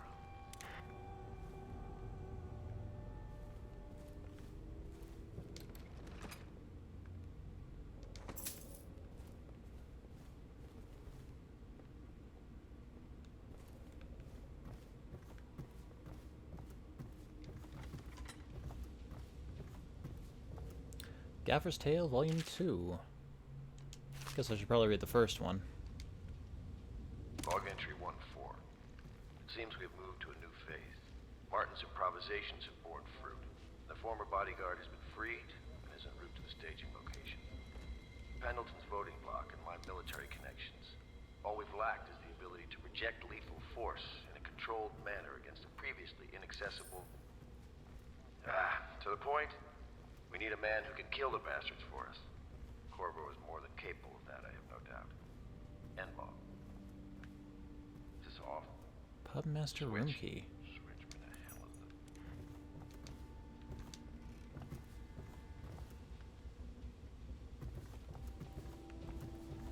Havelock log entry 1.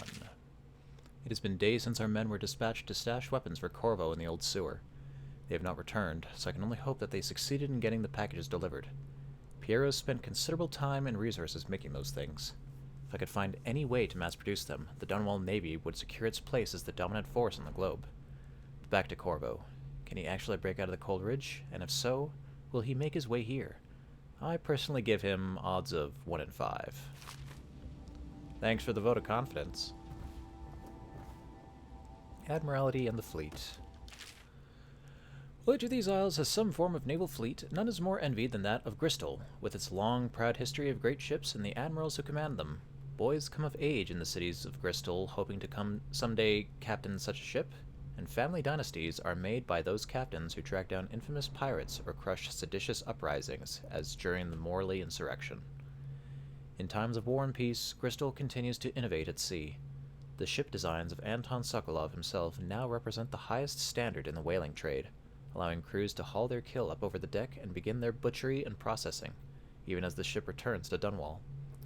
The crews can be seen working on their latest whale as the ship moves slowly up the Runhaven River, coming to the dock with one of the powerful warehouse companies such as Greaves Whaling House. Suspended in the rigging overhead and backlit by the setting sun, the silhouette of one of those creatures makes a moving sight as it cruises to its final resting place in the industrial heart of the capital.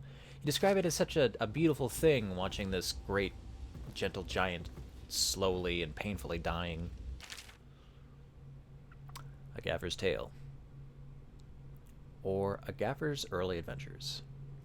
My sister Nina and I left Tivia together, saying goodbye to our aunt, the woman who had raised us since childhood, leaving behind our home city of Yarrow and the cold but beautiful white landscapes we had always known. We boarded a ship for Dunwall. Our parents had left us with a sizable inheritance, and we spent half of this getting to the capital and establishing a small import shop dedicated to Tivian furs. Once I'd helped Nina establish this business, I was free to pursue my dream. Signing on with a whaling ship was the most exciting thing I'd ever done, and I saw it as a means to an end. Someday I would captain my own crew, and eventually own a fleet of similar vessels. With tears in her eyes, Nina kissed me farewell, and I did not see her again for many months. As an apprentice to the gaffer, I got to see the tracking and killing of the great beast up close. Nothing had ever fired my spirit so, as the wind and pounding waves, racing after a wounded whale being pulled by a skein of cables embedded in its thick flesh. I changed more in those first 7 months than I had in the previous 7 years. Whaling was beginning to put its mark on me, so that Nina barely recognized me when I returned, tanned and sinewy with muscle, weather creases already wrinkling the corners of my eyes. But she could see that I was filled with joy, having found my purpose.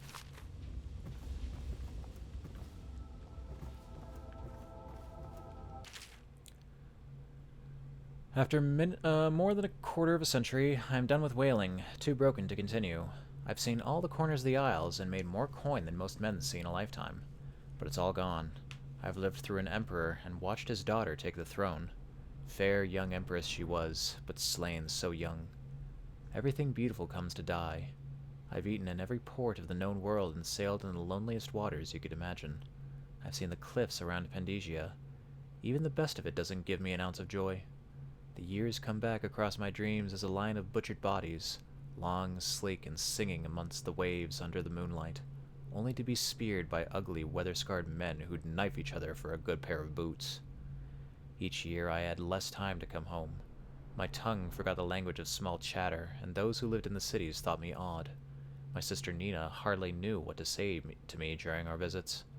When she lost her business to the Lord Regent's crooked barrister, I was 100 miles east of Morley, gaff hand frozen from the sleet as we tracked the first bull whale we'd seen in months. I helped her as much as I could, but Nina died in the early days of the plague. None of it mattered. If I'm jaded and bitter, it's because this industry has taken away my dreams. The world has beaten me. Man, like no in-between from this is the happiest day of my life, I love being a gaffer, to, oh, regret. Location or return of the daughter of our beloved late Empress is required to speak to this. Harpooner songs.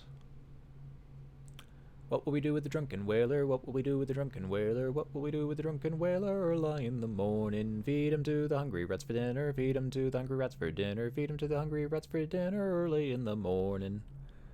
Way hey and up she rises, way hey and up she rises, way hey and up she rises early in the morning. Slice his throat with a rusty cleaver, slice his throat with a rusty cleaver, slice his throat with a rusty cleaver early in the morning. Stuff him in a sack and throw him over, stuff him in a sack and throw him over, stuck him in a sack and throw him over early in the morning.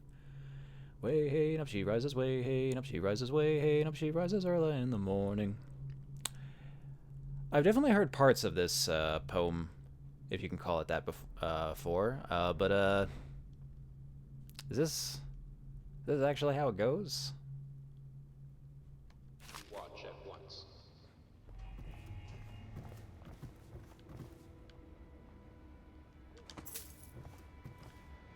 No, probably not. I'm pretty sure it's supposed to be drunken sailor, not whaler.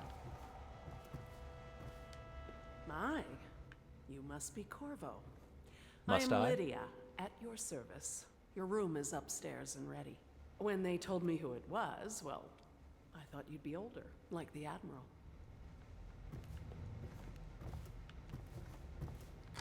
I'll just take that pair. Litany on the White Cliff. And I say to you, brothers, it is here that we make our stand as a righteous force against the growing darkness. It is here that we unite against the spirits of the unknown that would drag us screaming into the night, never to return to our homes, to our families. Together we will serve as a rod to those who would stray from the herd, for the foggy gray waste of the outsider. We will burn a bright fire with our virtuous actions, so that others will not lose their way. And to those who choose to wander beyond the walls of our homes, in far places, we will strike at them swiftly before they whisper to their neighbors, filling their hearts with strangeness and doubt.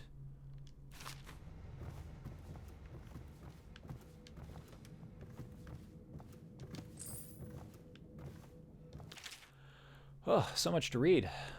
The Shadow on Bitterleaf. Finding my way by the feeble light of the dying fire, I saw her working. A large needle moved in her hand, following precise esoteric patterns, knots and loops of seamstress craft from ancient days. Beneath her needle, this body clenched and shuddered, shaking the wooden table. A morbid fascination pushed me closer, until she turned her blank face toward me, resting the needle in his flesh. With a refined tone, she addressed me. So, you are the lover, I presume. You too have been unfaithful, and it is now your turn to be mended. Young Prince of Tibia. Lord Nathan Bale, shaking with outrage. How dare you, sir? Clothed so in my very home? I should hand you over to the watch, depraved Tivian. Prince Kalasar moving closer. That's a harsh welcome for royalty, my lord. Your daughter treated me with much more hospitality. Alas, she has gone out for the evening, leaving me all alone. Lord Nathan Bale, stammering, studying the young man before him. What are you doing? Leave this house. Go back to your frozen wasteland, pale rascal. Prince Kalasar, smiling coyly, reaching out. No need for anger between us, Lord Bale. Is it so wrong for me to be here? As I've proven, I've developed an affinity for you and your family. Lord Nathan Bale gasping. Oh my. Kalasar, your skin is so warm. It burns.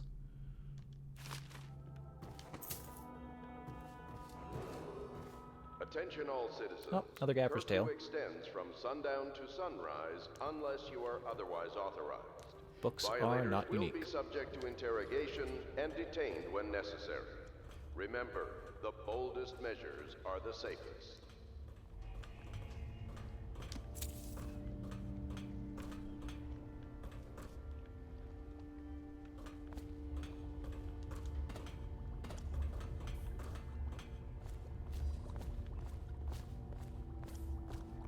Up.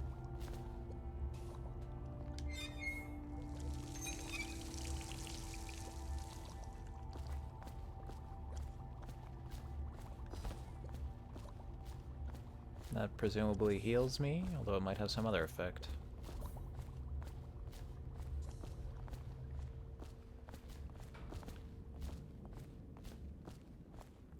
So what can I do with the pubmaster's key? Attention, citizens of Dunwall. The Old Port District has been added to the evacuation list. The Weeper count for the month of siege has increased. The Lord Regent has decreed that plague ordinances will remain in effect through the month of rain. Stay alert and stay loyal. control. I just need this at a later time to get to somewhere that I'm not supposed to be while they're holding a meeting.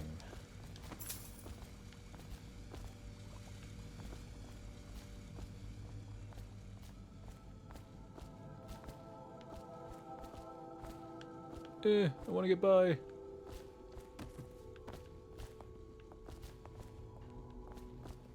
I don't think I see a vault here.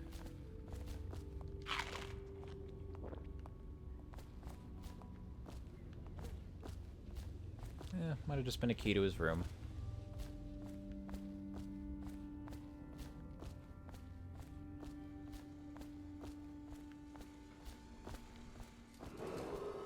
River traffic is forbidden from landing in the distillery district due to risk of infectious contact. Violators will be taken to the flooded district for treatment and rehabilitation.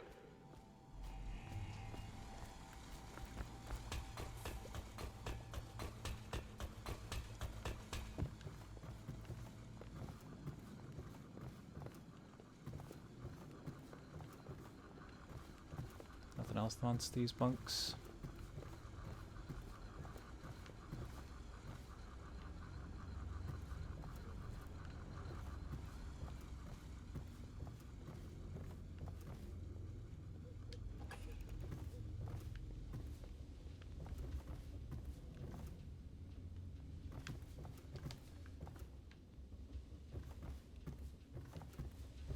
I don't see anything around here that requires a key.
Not much else here.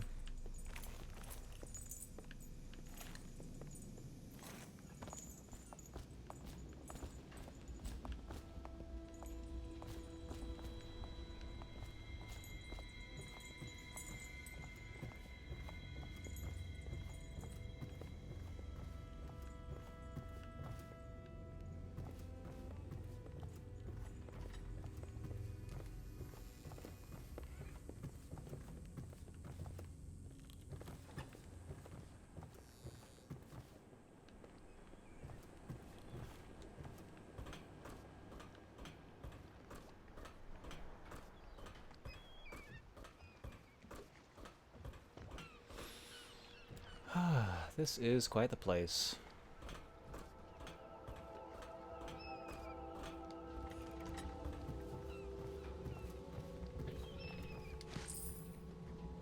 Trials of Aptitude. Once a child shows the proper inclination, he is marked. Overseers are assigned to study the subject surreptitiously in order to determine whether this inclination is supported by cosmological conditions and other signs, ongoing throughout the year. Yeah, I read that one already. Call to the Spheres. My stomach twisted as the engines of the odd vessel roared louder. It was the creation of Orcado, the third prefect from the Academy of Natural Philosophy. He was exhilarated, savoring each of the small craft's undulations. Orcado pulled a lever, and a great gout of smoke surrounded us. The smell of burning whale oil grew unbearable as the machine propelled itself upward. I too was afraid to look through the window, which suddenly didn't feel thick enough. As if knowing my thoughts, Overseer Breen looked at me and smiled. Recite some of the litany, my pupil. It will protect your heart from the turpitude of the void on our way to the outer spheres. Or turpitude. Am I enjoying Dishonored? This is pretty cool. I've definitely been sleeping on this game for a while. I was kind of unsure about playing a another stealth game, basically back-to-back with Thief, but it's really cool to do like a direct side-by-side comparison to like where the genre may not have started, but where it really like gets its roots from, and like where we've ended up after many years. The Fugue Feast. At the end of every year, after the last day of the month of songs, we begin the Fugue Feast. The new year has not started, and thus the time that follows is outside the calendar. A period of celebration and feasting begins, during which the people abandon the very practices that keep them whole and healthy over the year. Many leave their homes, euphoric with the spirit or potent herbs. Some paint their faces or wear masks to conceal themselves as they pursue their passions without reservation. When the right cosmological signs are observed and it is time for the calendar to begin anew, the sitting High Overseer calls for the Hymn of Atonement, and the Fugue Feast begins. Families return to their homes, wives to their husbands. Enemies put down their weapons and fires are extinguished. No complaint is given for those who have wronged others, deviated from ancient codes, or discarded oaths, for this time during the astrological alignment does not exist and is not recorded. The following day starts the new year, marked on the first day of the month of Earth, as it has always been. So they have a purge day?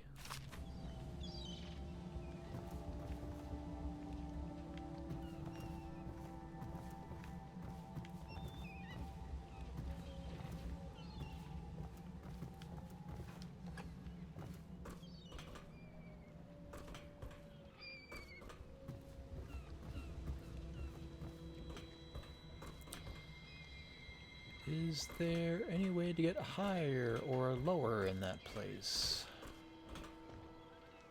Well, lower is definitely possible. Don't know about higher.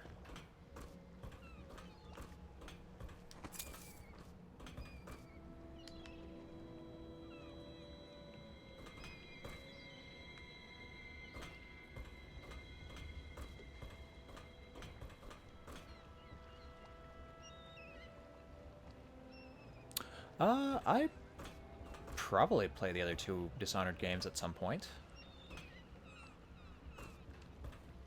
Probably gonna be a bit stealthed out after this, though, so likely not anytime soon.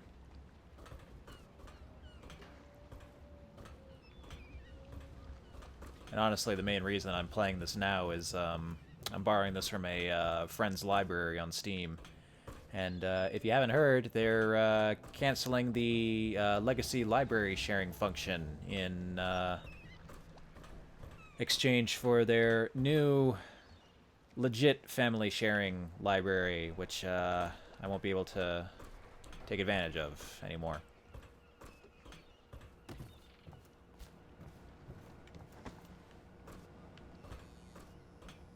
So I gotta rush through as many games on my friend's libraries as possible before that expires.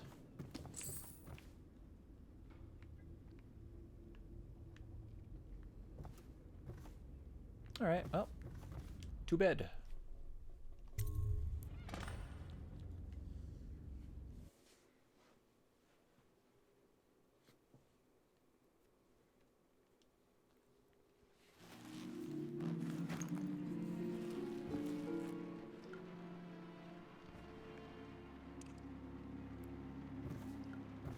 Oh, now what's going on? Hey, didn't that door lead somewhere else before?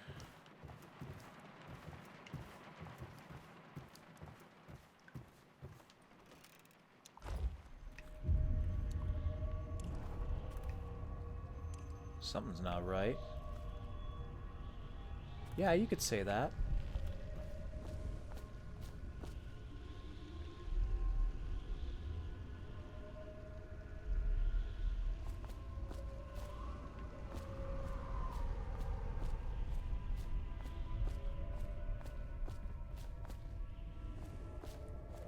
Well, they're changing how it works. It was always intended to be used to share games between your family and not to extend to your friend's The library. Empress is dead. Her precious daughter Emily is lost somewhere in the city, and you will play a pivotal role in the days to come. For this, I have chosen you and drawn you into the void. I am the outsider, and this is my mark. There are forces in the world and beyond the world, great forces that we call magic. And now, these forces will serve your will.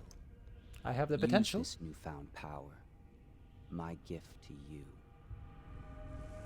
Come find me.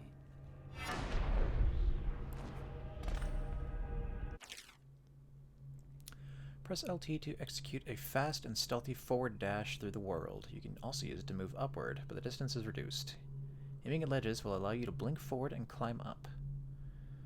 Hold LT to start your destination with precision. A blue sphere indicates that you should reach your destination. Blue arrow indicates that you will climb up when you reach your destination.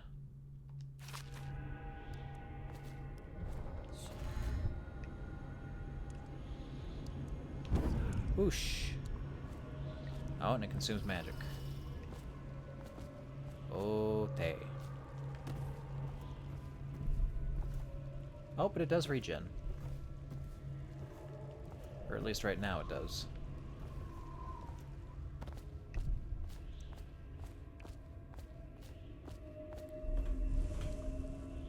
I mean, I could use the teleport, but I feel like I can just make that with a jump.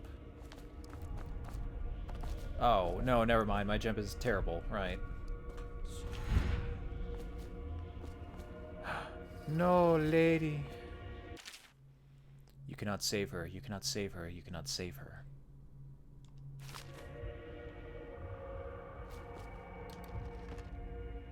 Pure spiritual remedy.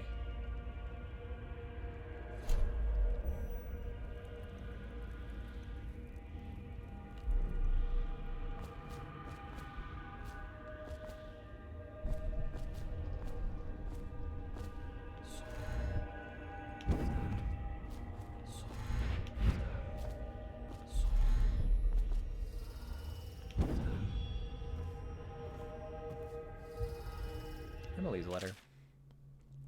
Corvo, I'm very sad. They say that you're dead like Mother, but I'm going to put this note in a bottle and throw it into the river because I do not believe them. Living here is very strange. I do not like it, so please come for me if you can.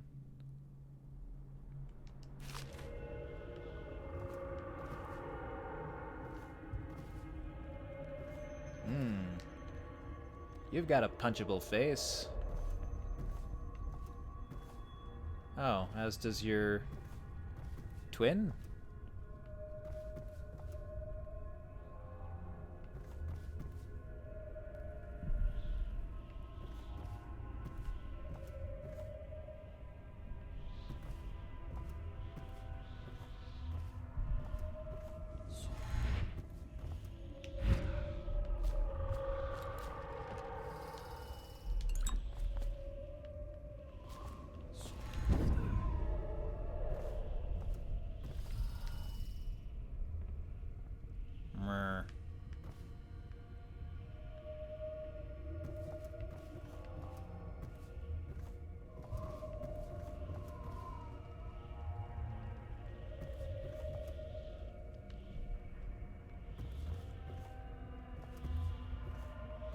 Whereabouts on this map are we currently?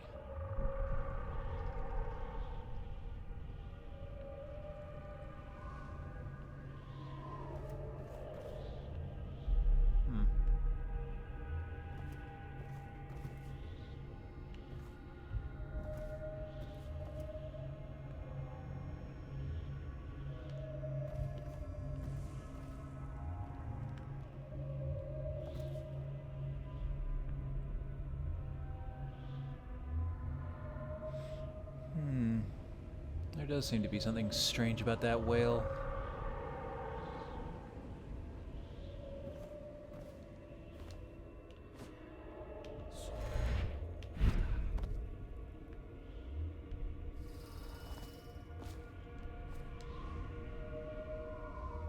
Ugh, that plague looks real nasty.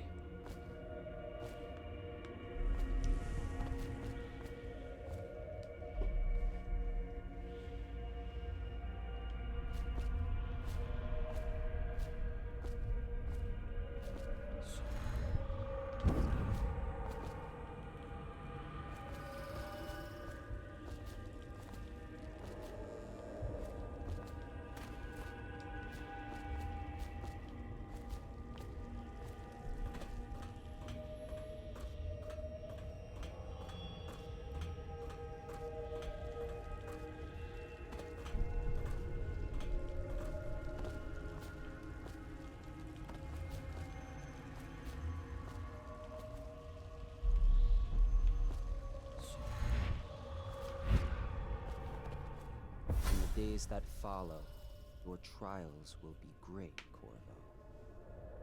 Seek the ancient runes bearing my mark in the lonely places of your world, and at shrines raised in my name. These runes will grant you powers beyond those of other men. To help you find these runes, I give you this, the heart of a living thing, molded by my hands. With this heart, you will hear many secrets, and it will guide you toward my runes, no matter how they may be hidden. Listen to the heart now, and find another rune.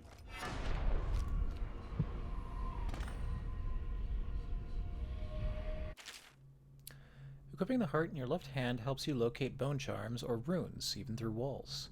The heart beats and lights up when you are facing a bone charm or rune, and it beats faster as you get closer. The heart will whisper secrets if you press LT while targeting a person or location.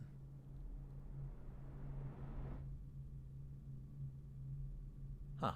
So I can use it to listen to the voice of objects and the thoughts of people.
Is there something down here?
This place is the end of all things, and the beginning.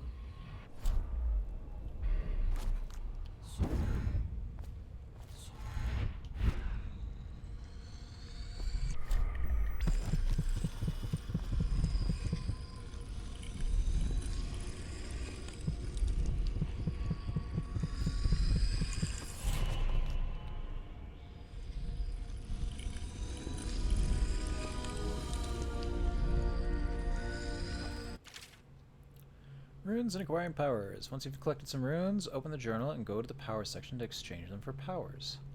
Runes can be collected and used to acquire supernatural power.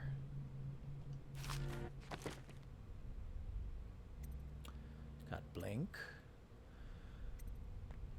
Rapid forward movement for a longer distance. Blink allows you to move very fast without being seen, making it useful for stealth since you can teleport from one hidden spot to another, or even rooftop to rooftop if you combine jumping with the power. Blink can effectively be chained together with Assassination or Choke if used to move up rapidly to unaware enemies. The mana cost for using the power is low, so the recharging portion of the mana bar will allow you to blink even when you are out of potions.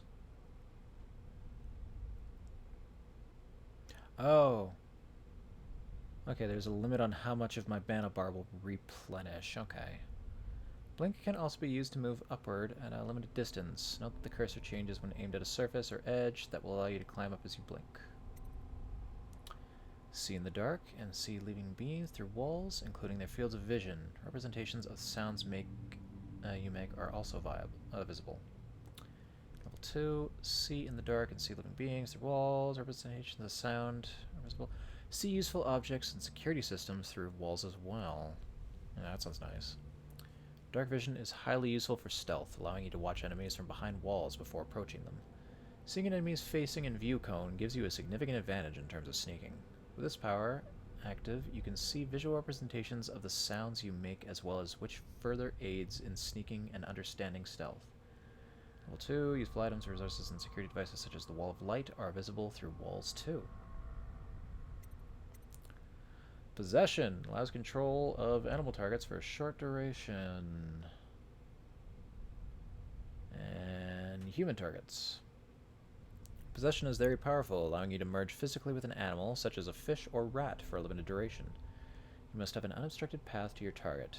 This power is useful for stealth, enabling you to hide in small places or move through spaces normally too small for you, like water-filled drainage pipes or ventilation ducts. Enemies will try to stomp you if you are possessing a rat.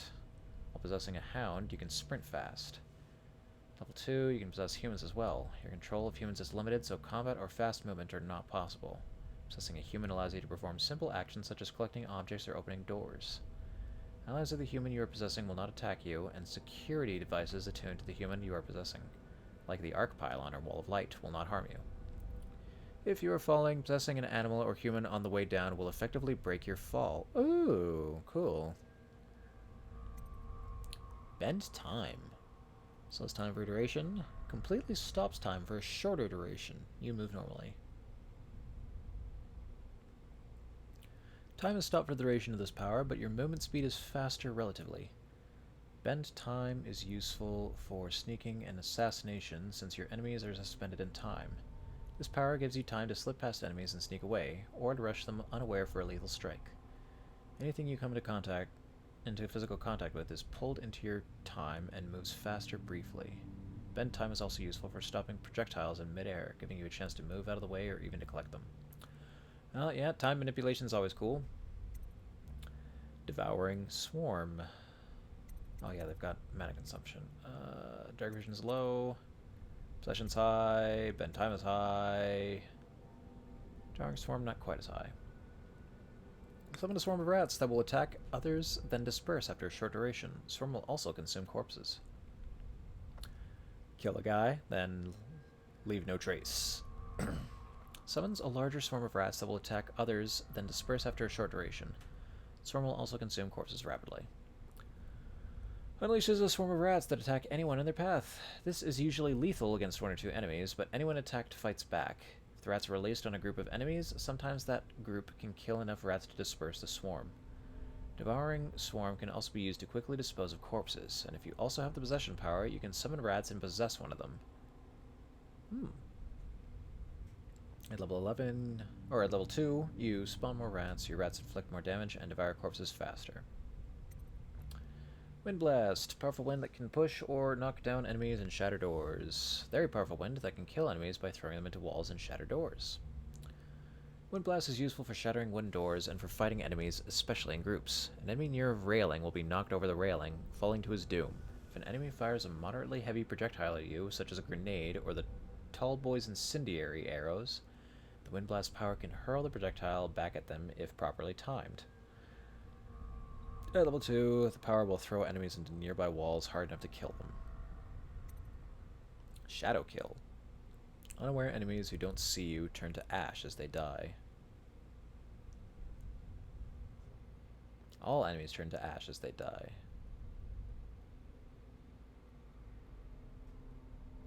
Huh, so I assassinate somebody and they leave no corpse. Causes the bodies of slain enemies to turn to ash if they were unaware at the time of their death. This is useful for stealth, since you can time your actions so that one killed enemy fades away before another turns and might see him. Further, you do not have to hide bodies if you have this enhancement, since they turn to ash and fade away. Level 2, this enhancement works even if slain enemies are aware of you. Okay, so I can use this to kill a dude off with, let's say, a gun and leave nobody the wiser.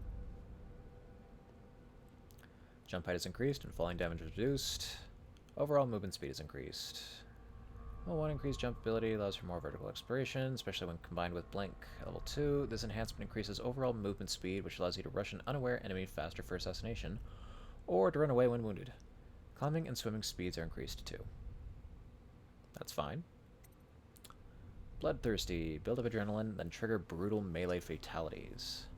Build up adrenaline faster, then trigger brutal melee fatalities. Enables a double attack for adrenaline kills, which can be used against multiple enemies within range. With this enhancement, your actions in combat allow you to build up adrenaline. Assassination, attacking with a sword, blocking, and drop assassination all increase adrenaline. Once you build up your adrenaline, you can initiate a powerful sword attack that will kill an enemy with one blow. Level 2 allows you to build adrenaline faster, enables double adrenaline kills against multiple enemies within range. Oh, shoot. How you use what I have given you falls upon you, as it has to the others before you. And now I return you to your world, but know that I will be watching with great interest.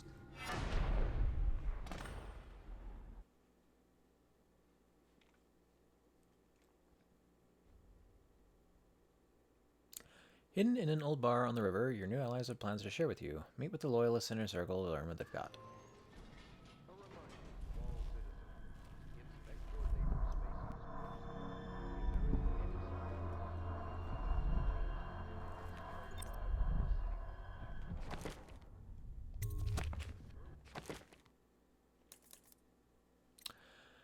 And the last one, Vitality, Health, and Health Regen. Level 1, your health is increased, allowing you to sustain more damage from attacks, explosions, or falling. Level 2, the portion of your health bar that regenerates is improved in several ways. Regeneration occurs faster, and more of your health regenerates. Yeah, that sounds fine. Dark Vision is cheap and seems very tempting.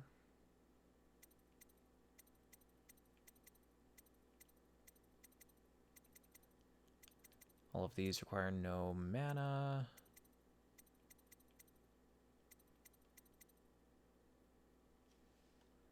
Blink and Dark Vision are cheap.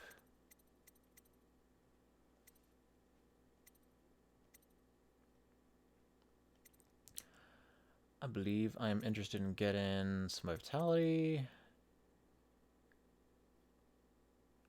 Maybe some Vitality. Agility, Dark Vision, and Possession. Maybe Bend Time.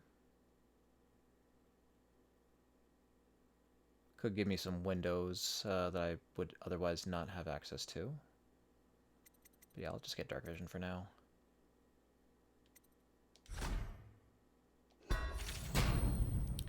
Press LT to see in the dark and to reveal living beings through solid walls. You can also see their fields of view as well as a visual representation of the sounds you make. Level 2 shows you important items through walls and like security devices, weapons, ammo, coins, keys, or traps.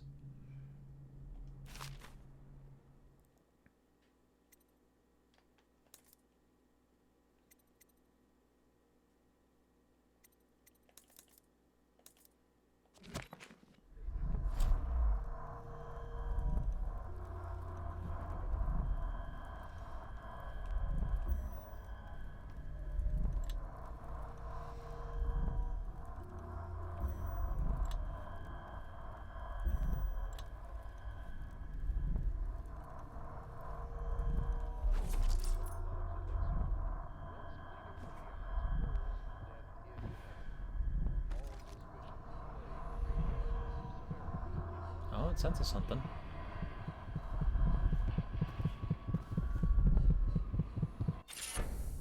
Bone Charms provide small supernatural benefits. Locate them by listening for the song they emit. By default, you can activate up to 3 Bone Charms at once in the Bone Charm section of the journal.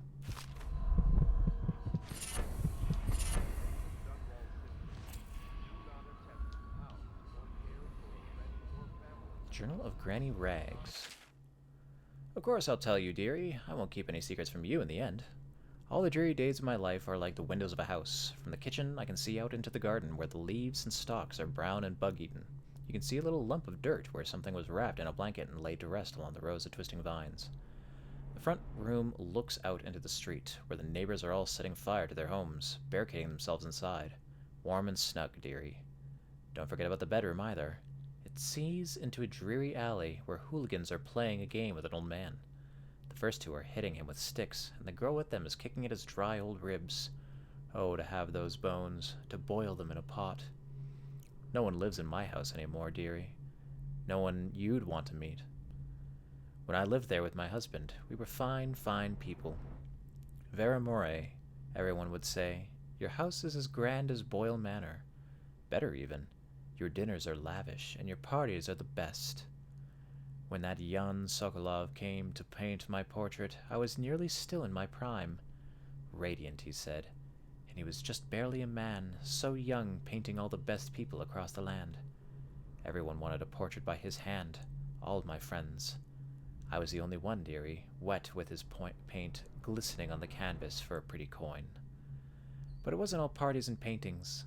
My husband and I weren't always at home, no. We traveled together, he and I, to the far ends of the Isles, beyond even all the way to the red cliffs of Pandesia, to dig in the rock and crawl through the caves, holding up candles and squinting at the walls. Many precious things came upon, but none so precious as the boy with the black eyes, dearie. All those marks and bones, carved so deep and polished so bright. I brought the old bones home, hid them from my dear husband, and then I learned to boil them and carve them myself. They make such good presents, dearie. The little mute boy took them home. He loved them so. All the time he came back with new bones for me, holding them up so I could see it in his eyes. Even though his tongue was still, Granny, his eyes would say to me, "Carve these bones for me. Make me another present." And he went so far, all the way to Dunwall Tower, the royal headsman himself now. My little mute boy and his shiny, shiny sword. Better bones were what I needed, you see. Better bones to carve and polish, scrape and gleam. My dear old husband was always tired. I made him soup, and then he was sick. Better bones was all. For my little mute boy, carved in the name of the one with black eyes, and after my husband was gone, given away as birthday gifts. I didn't want to live there anymore. So now I'm old and don't have many to give my presents to. It's sifting through the garbage for granny rags and feeding the little birdies that gather at my feet. No one wants to have tea, dearie, especially those rude louts on Bottle Street. Slackjaw and his boys, always meddling with an old woman just trying to make her way. In the end, we'll be together with him, you and me in the dreary night, with stars above and below. Always, and always the one with the black eyes, dearie.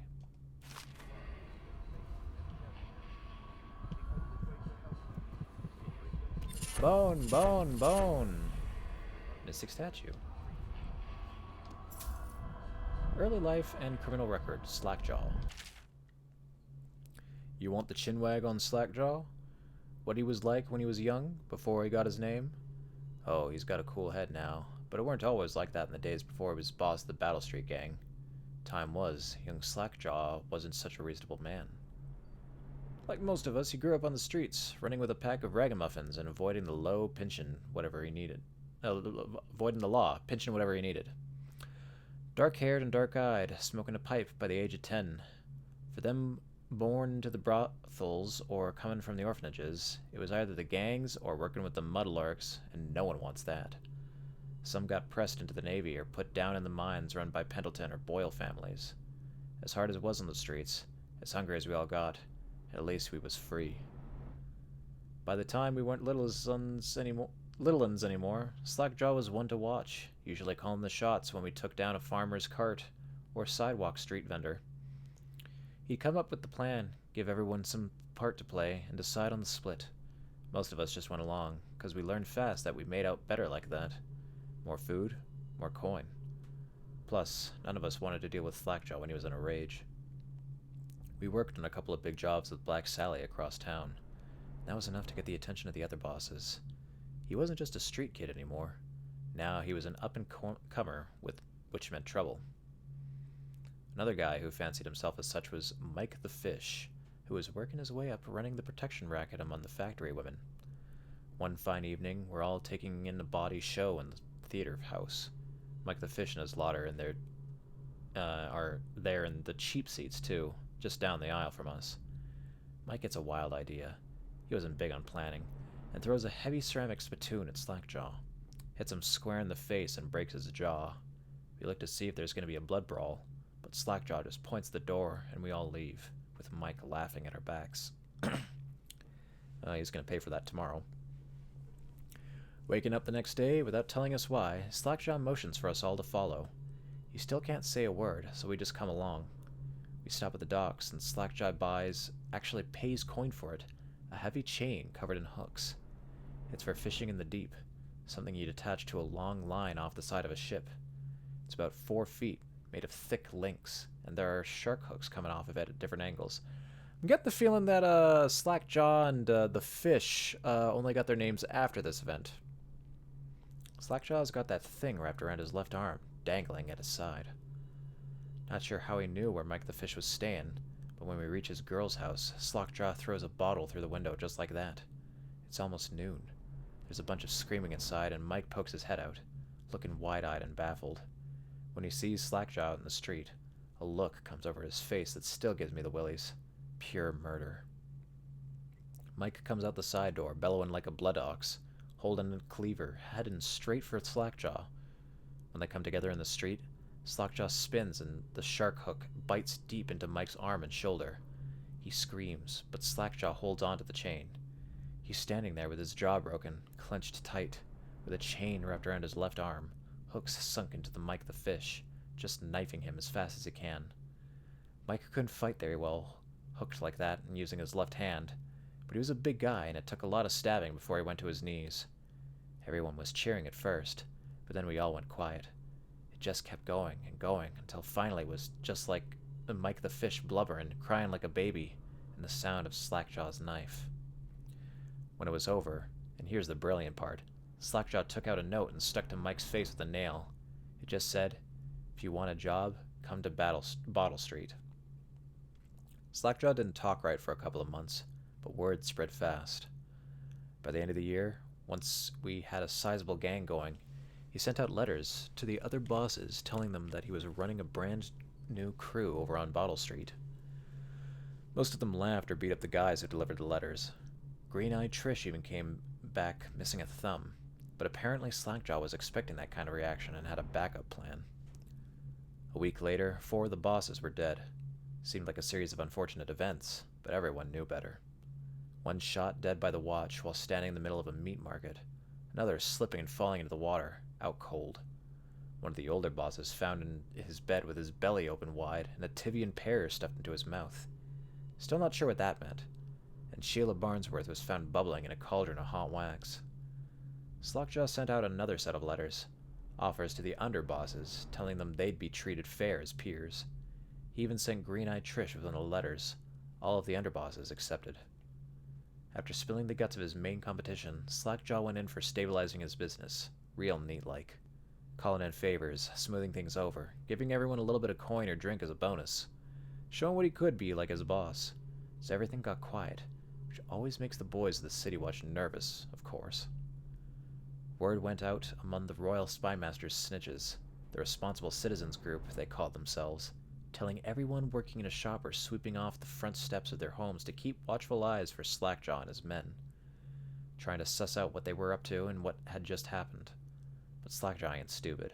He greased a few palms among the shopkeepers in the watch, too, telling them that he was in town to stay and that things would be run properly from now on, without so much blood. He was finally a real boss, ready to settle into the business of moving whiskey, running the hound fights, and offering up the ladies and gentlemen of the night if you take my meaning. Then the plague came. At first, it seemed like a good thing. A few people got sick and everyone wanted to buy those potions from Sokolov or Piero. Health elixir, or spiritual remedy they call them. Slackjaw told me he saw an opportunity. We already had an old whiskey factory with a still where we could water the stuff down and sell it discounted. Doing the same with Sokolov's elixir was a pretty smart plan. Pretty soon everybody in the slums was sick and business was good. But after a while there were so many people down with plague that everyone got scared. Everybody started acting real nasty and everything fell apart. When people can't work, They don't have the coin for elixir, watered down or pure. When the Empress died, it seemed like Dunwall would slide into the void.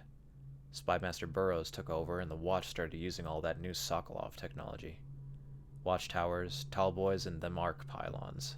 They put up a wall of light across the Clovering Boulevard and cracked down hard. But Slackjaw surprised us again. Instead of leaving town on a boot bound for Morley or one of the other isles, he stayed and kept it all together. We get as much elixir to fight off the plague as the City Watch, with their taxes and rations, and that's kept us alive, so far. Crowley, from the Bottle Street Gang. Did I make a... No, I never did get around to doing that.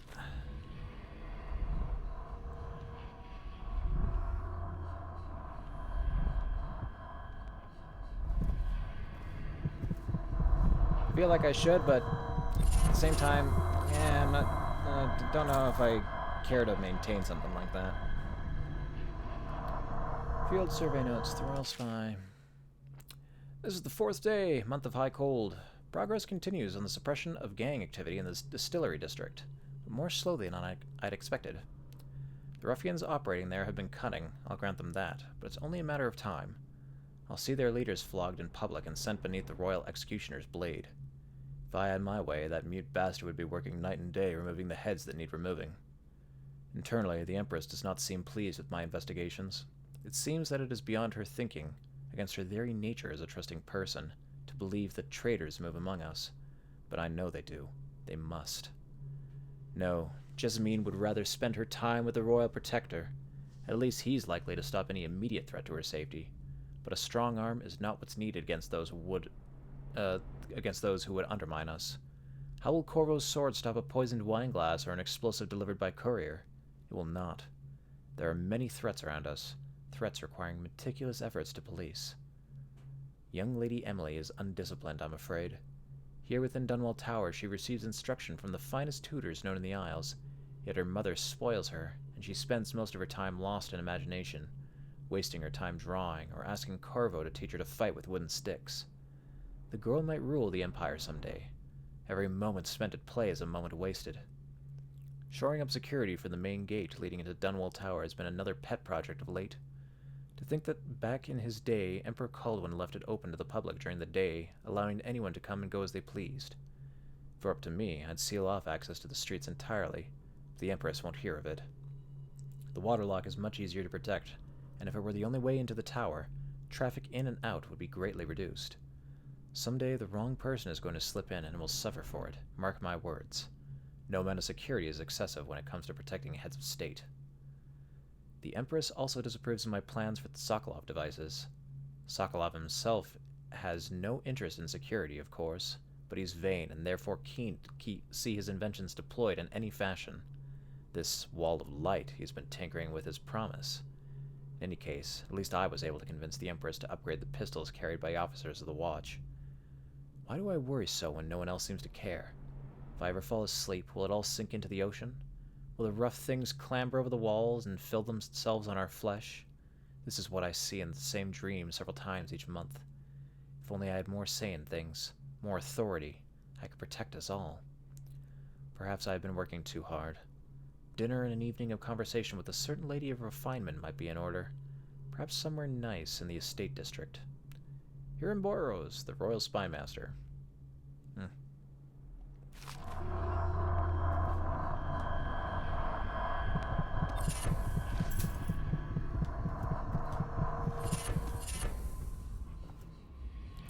Rumors and sightings. Dowd. For over a year now, I have lived away from the Abbey, without the company of my overseer brethren or the guidance of the blind sisters of the oracular order. Days have passed with me in sleeping in the dens of cutpurses, murderers, and worse, and nights have seen me prowling through the worst alleys and wretched corners of Dunwall. I have taken my meals with killers. At times I have ventured beyond the city walls, meeting in forgotten graveyards and the outlying ruins frequented by those of ill means. My beard has grown long, and I wear the weathered clothing and bits of boiled leather favored by the Bottle Street and Hatter gangs, and by those rough men and women who make their trade in knifing others in return for coin. My hands have run red with blood, it's true, but I have selected my targets with care, choosing among those criminals and heretics who are not fit to live, executing them justly and using their deaths as a means of building my reputation. So far, this trick has allowed me to make my name among my murderous colleagues without taking the lives of the innocent. My goal is singular. I must impress the assassin named Dowd in order to get close to him. Of all the practitioners of black magic we have tracked, none concern the Abbey as much as Dowd. It is said that his mother was a witch from one of the archipelagos off the Pendician coast, taken captive by pirates venturing far from the Isles. According to legend, by the time the ship returned, the captain was dead and the witch controlled the crew, with Dowd still a shadow in her belly. The earliest stories tell of a gang killer without mercy, moving among the shopkeepers and city watch officers of Dunwall like a reaper through wheat. Then a period of silence followed. Years we now believe he spent traveling the Isles, studying anatomy and the occult in great halls of learning and in hidden basements frequented by fellow dabblers in the forbidden arts. Dowd is even purported to have spent a winter in the Academy of Natural Philosophy itself. And for a time, before a schism developed, he found the Brigmore witches among his allies. All the while, he honed his craft, and it is during this time that we believe he began to consort with the outsider. New reports emerged of a dusky-skinned assassin, paid by the elite to eliminate their rivals in Dunwall and in the other major cities across the Isles. Those who saw him and lived numbered in the handful, but all of them reported something strange. He appeared and vanished like smoke. From a nearby rooftop, he gestured and a noblewoman stumbled from her balcony, falling to her doom on the cobblestones below. Is that a power I had access to? She didn't turn into dust, so I don't know. Most recently, as this new threat of plague has risen in Dunwall, Dowd has been seen leading a gang of men in dark leather, dressed as factory whalers in their vapor masks. They seem loyal beyond comprehension for one so unworthy, leading me to wonder if this is some of his magic dedicated to lulling their minds, enslaving them. Only a month ago, one young girl claims to have come upon a strange scene. Carrying a bottle of milk home to her crippled brother, she was taking a shortcut through the tailor's district. In a narrow street, she passed beneath a window and heard unusual sounds from within. Pushing aside the ratty curtain, the girl saw into an abandoned apartment, used by miscreants for gambling and trading hopperweed. An occult shrine had been erected against the far wall, which she recognized from the teachings given by her local overseer. A man she described as resembling Dowd was kneeling before the shrine, muttering to an unseen spirit, as if in argument. He took a carving made of pale bone from the altar before him, and the lights all went out in a gush of unclean wind. Quiet as a field mouse, she slipped away, running until she reached her home. There can be no doubt. Dowd is an agent of the outsider and must die, for there is no limit to the evil this man might do. This is my solemn oath and great purpose of my life. Until Dowd is dead and his corruption has been purged from the world, I will continue to move among the depraved, winding my way toward him. I will not drop my guise or don my overseer's mask again until Dowd breathes no more. I've got a rival.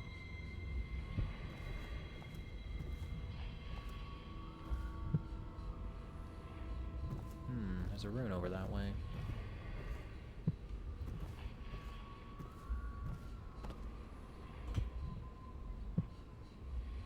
Down in the waters over there. Okay.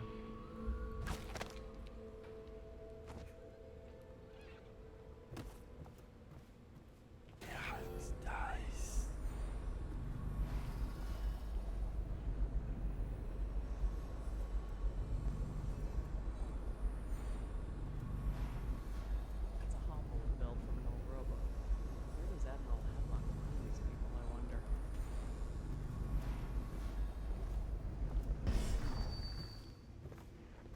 Does that consume any mana? Oh yeah, no it does. Initially costs to bring it up. No idea how long it lasts though.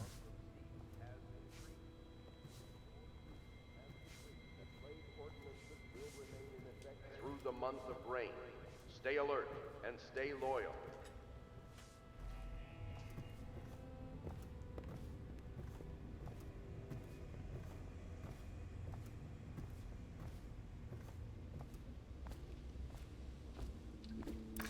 Well, let's get down to it. First off, I know that assassination is dark business, but sometimes good men have to do bad things to make the world right. Our purpose is clear. We want to restore Her Majesty's line by finding and putting Emily Kaldwin on the throne. To those ends, we'll hide, act in shadow, take them apart, piece by piece. Tonight, High Overseer Campbell dies by your hand. It won't be easy. He's protected by his overseers, an army of religious zealots. But if anyone can do it, you can. Your exploits are legendary. Campbell carries a private journal. Once you've eliminated him, get the journal, because we think it contains Emily's location. Recovering her is obviously critical, assuming she's alive. That's the gist of it. Remember our cause and strike true. We're counting on you. Another thing. Is it really going to be so easy to get rid of one of our primary targets, or is this going to be a really long night? If you manage to find him, give him whatever help you can. He's a master strategist, and he got caught working for our cause. It'd be good to have him back here at the Hound Pits.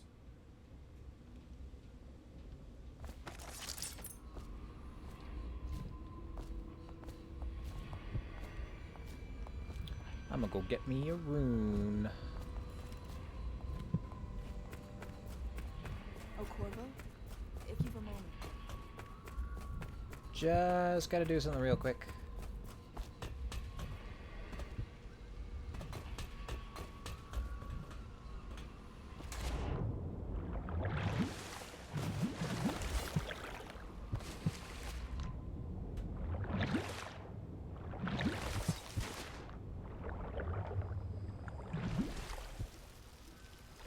Oh, it's a fish. Oh god, it's attacking me.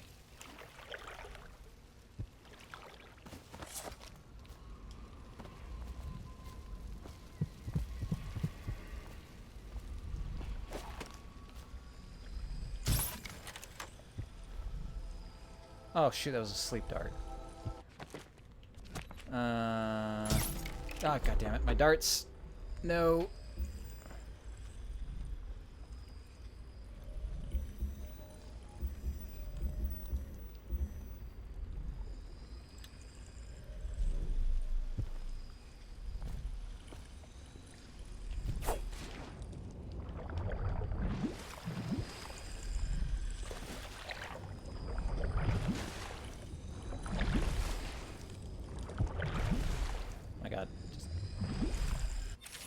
There we go.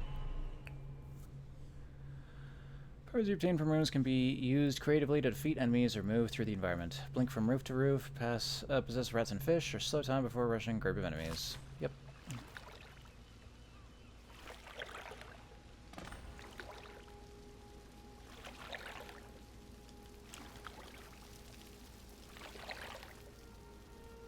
Bruh.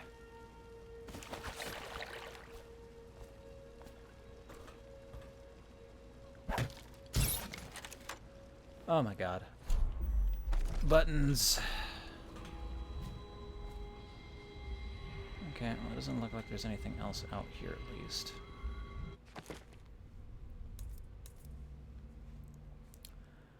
Get some more vitality, or I can hold on to this to get another power. I think I'll do that. Bone charms. So many charms. Drop assassination gives you a bit of health. Nope. Swim speed increases slightly. Maybe.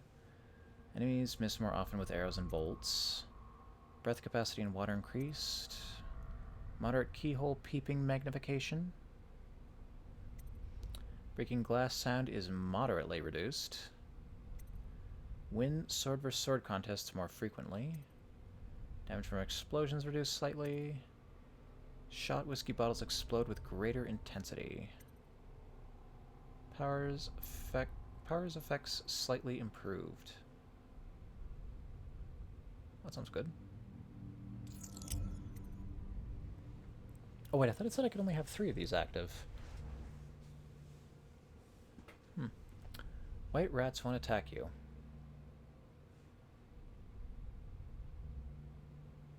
Okay. White rats can be consumed for mana. Oh. Yum yum rats.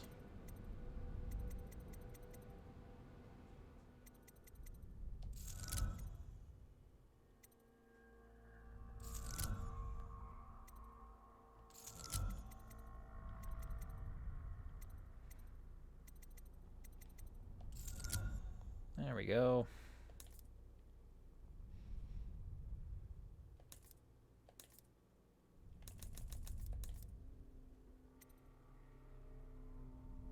Oh man, I picked up a lot of coin along the way. I should go spend some of that.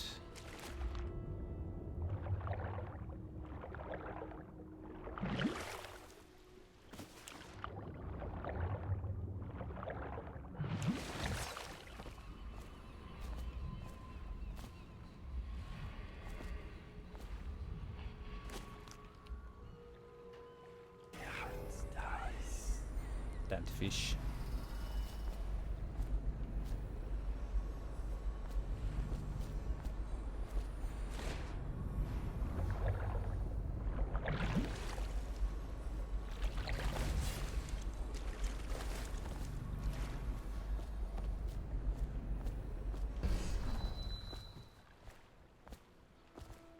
Just having to get out of here. Corvo. Corvo. Hello. I'm Callista. I work here for Admiral Havelock. I'm sorry to intrude on your business, but this is important. I suspect you're going to kill the High Overseer. That wretched man. That's what I've been hired There's for, really yes. no reason for you to listen to me. But my uncle, Jeff Kernow, still serves as captain in the City Watch. But he's a good man, and my only family. The chatter in servant circles is that Campbell just took delivery of an exotic poison. And I think I know why. My uncle's not corruptible like the rest of them. Campbell is going to poison my uncle. Do you think you could protect him? You used to do that, right? Before you had your current profession. I haven't killed anyone yet. Before you became an assassin. Spare Captain Kernow. I will certainly try.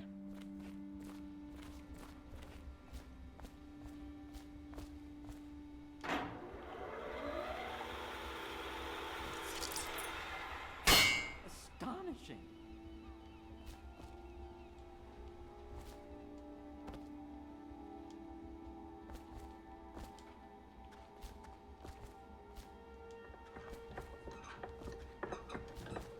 Am I meant to do anything with this vice and grinding stone?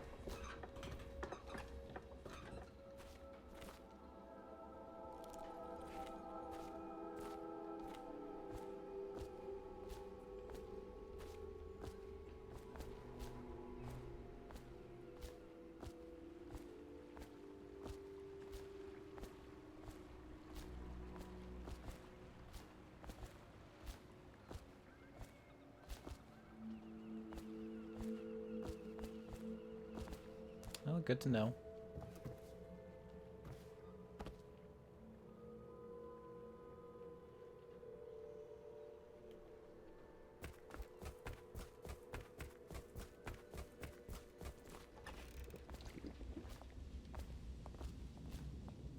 Glad to see you got your rest, Corvo. You'll need it. Did I read the Exquisite Tallboy already?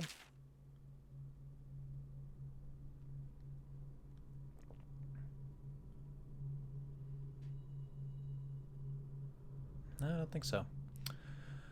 What you've read here is the truth, regardless of what you will hear from the authorities who rule over us. It is not a matter of coincidence that the former royal spy master is the one who stepped in when the late Empress fell.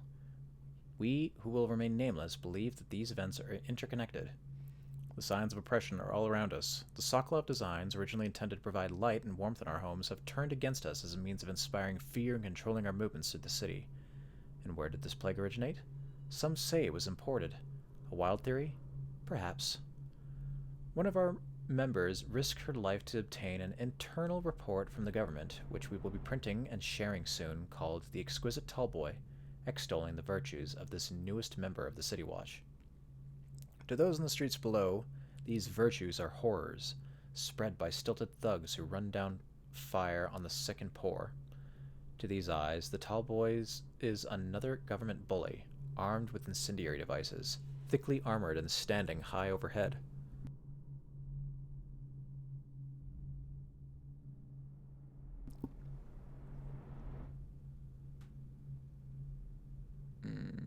looking down at the common people of the city.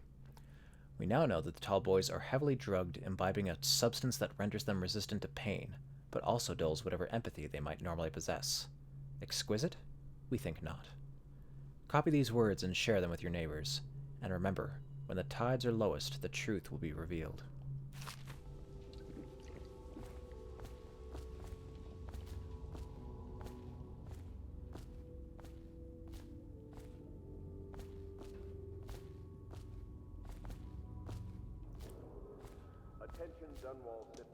Our resident tinkerer, where has he gotten off to?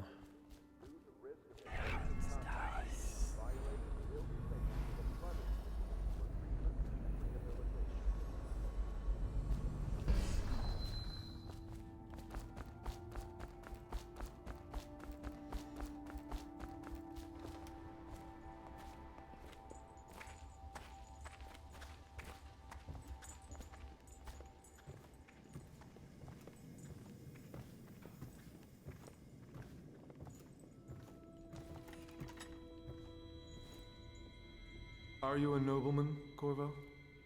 No one seems to know much about you. By your bearing, I'd say so.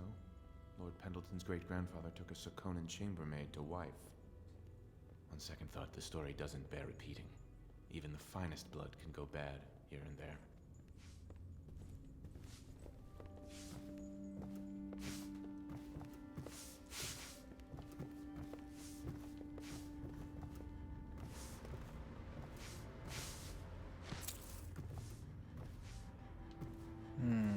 None of y'all who I'm looking for. Heading out, homie? Yeah, we're probably going to be calling it pretty soon here, too. I just want to find that Piero and upgrade some gear. As far as the river mouth and flooded district. Do not attempt. Just don't think I can do it here. No. To approach or destroy a river crust. Any items recovered from doing so are considered state property.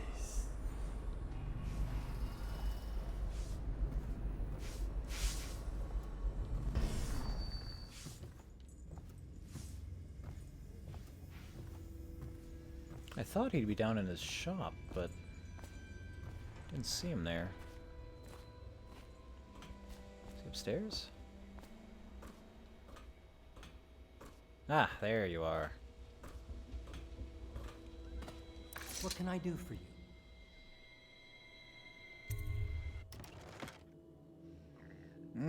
So much coin.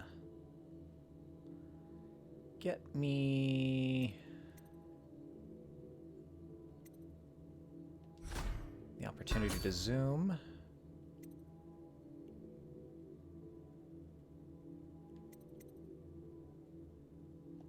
Hold more bolts.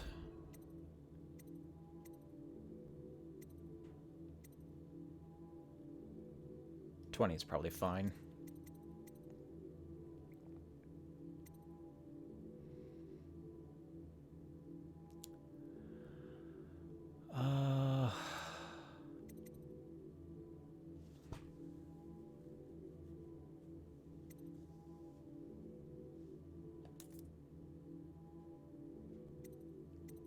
I can just purchase more runes. Unless he's got a limit of these.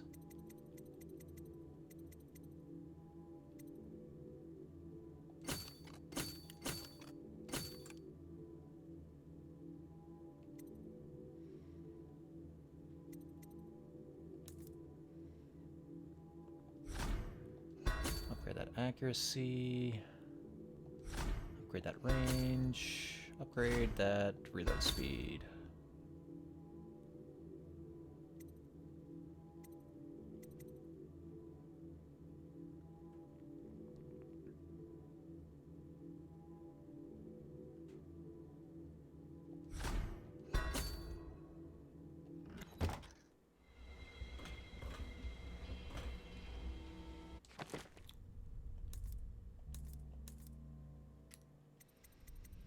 Said 4 active bone charms. Why do I have 8?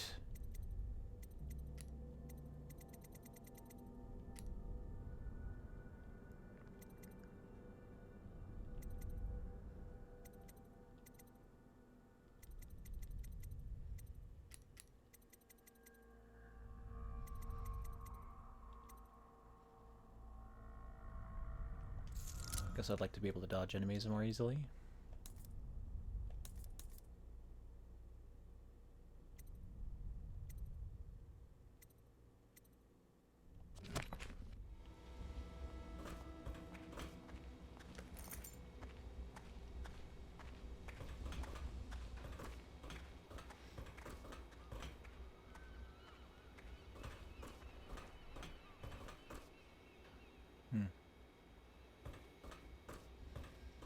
I don't think there's any reason for me to dispense more tanks right now.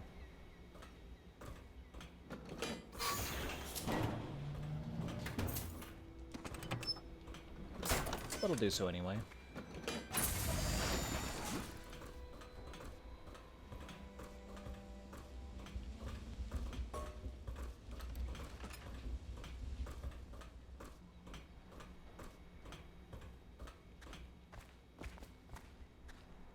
Oh, I don't think I saw this book before.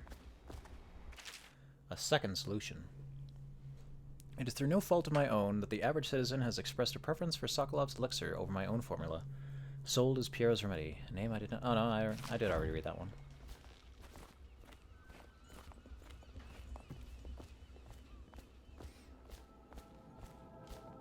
I had a sailor for a boyfriend once. He thought he'd strike gold digging in the Pandician cliffs. They found his ship drifting empty. Old Port District has been added to the evacuation list. Looks like madness overtook him. For the month of seeds has increased. The Lord Regent has decreed that plague ordinances will remain in effect through the month of rain. Stay alert and stay loyal.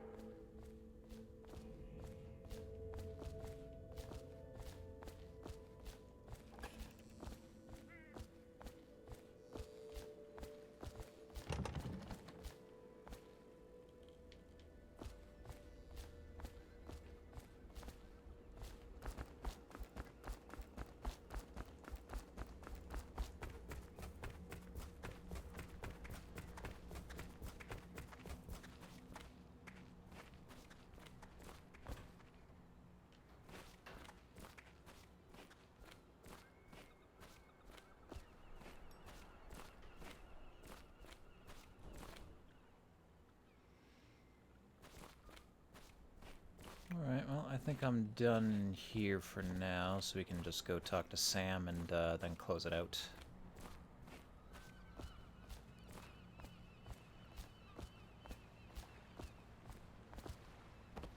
Ready to go? Just give the signal. Let's go then. Take me to the distillery.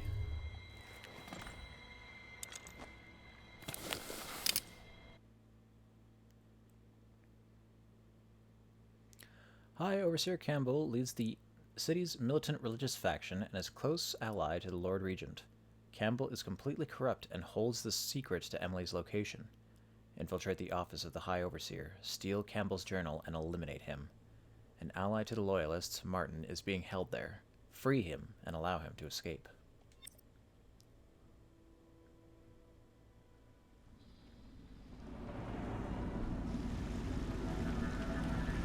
It'll be a rough trip. Used to be to go straight up Clavering Boulevard, but now it's not so easy. Half the city's dead of the plague. The other half's fighting over what's left. City Watch still holds the bigger streets, and they've set up those wall of light checkpoints. A man walks through one of those, and he ends up burned to a crisp. Everything not controlled by the City Watch is gang territory. Then there are the real odd birds living on the fringes, like that Granny Rags. They say she's nuts. Oh, she's nuts. I don't know which is worse. Just take your pick. But probably with good reason.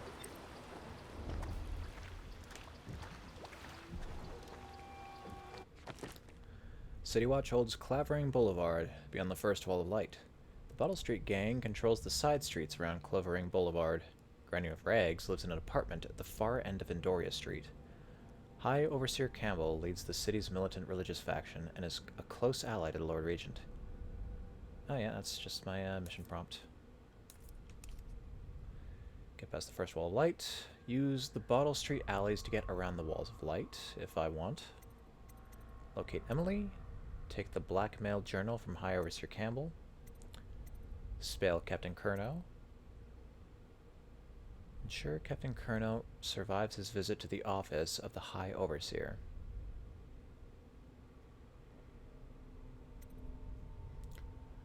Optional Granny Rags.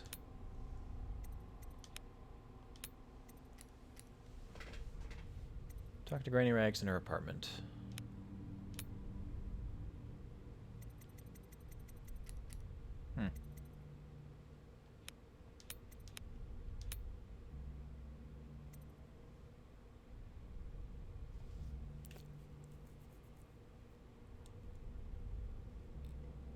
Oh.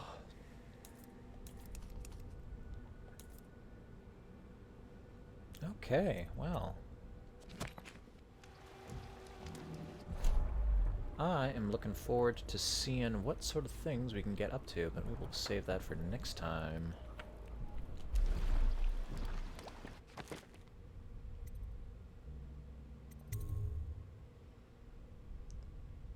believe we just got an autosave here.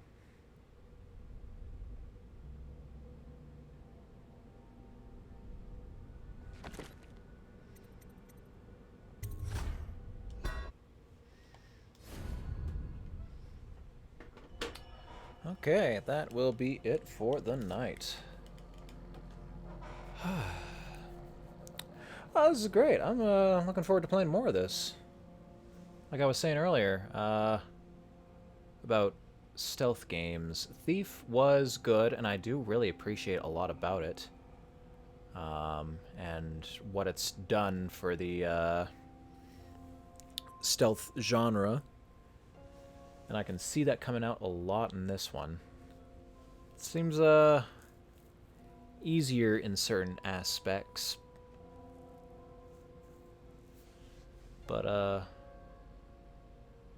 there's a lot of improvements that have been made, and the world building is just immaculate. Yeah, we're gonna have some more fun with this. But that will come another time. Thanks for stopping by. We'll be back here again on Wednesday with something else, and then probably more Dishonored on Friday. So look forward to that. But until then, take care and have yourselves a good night.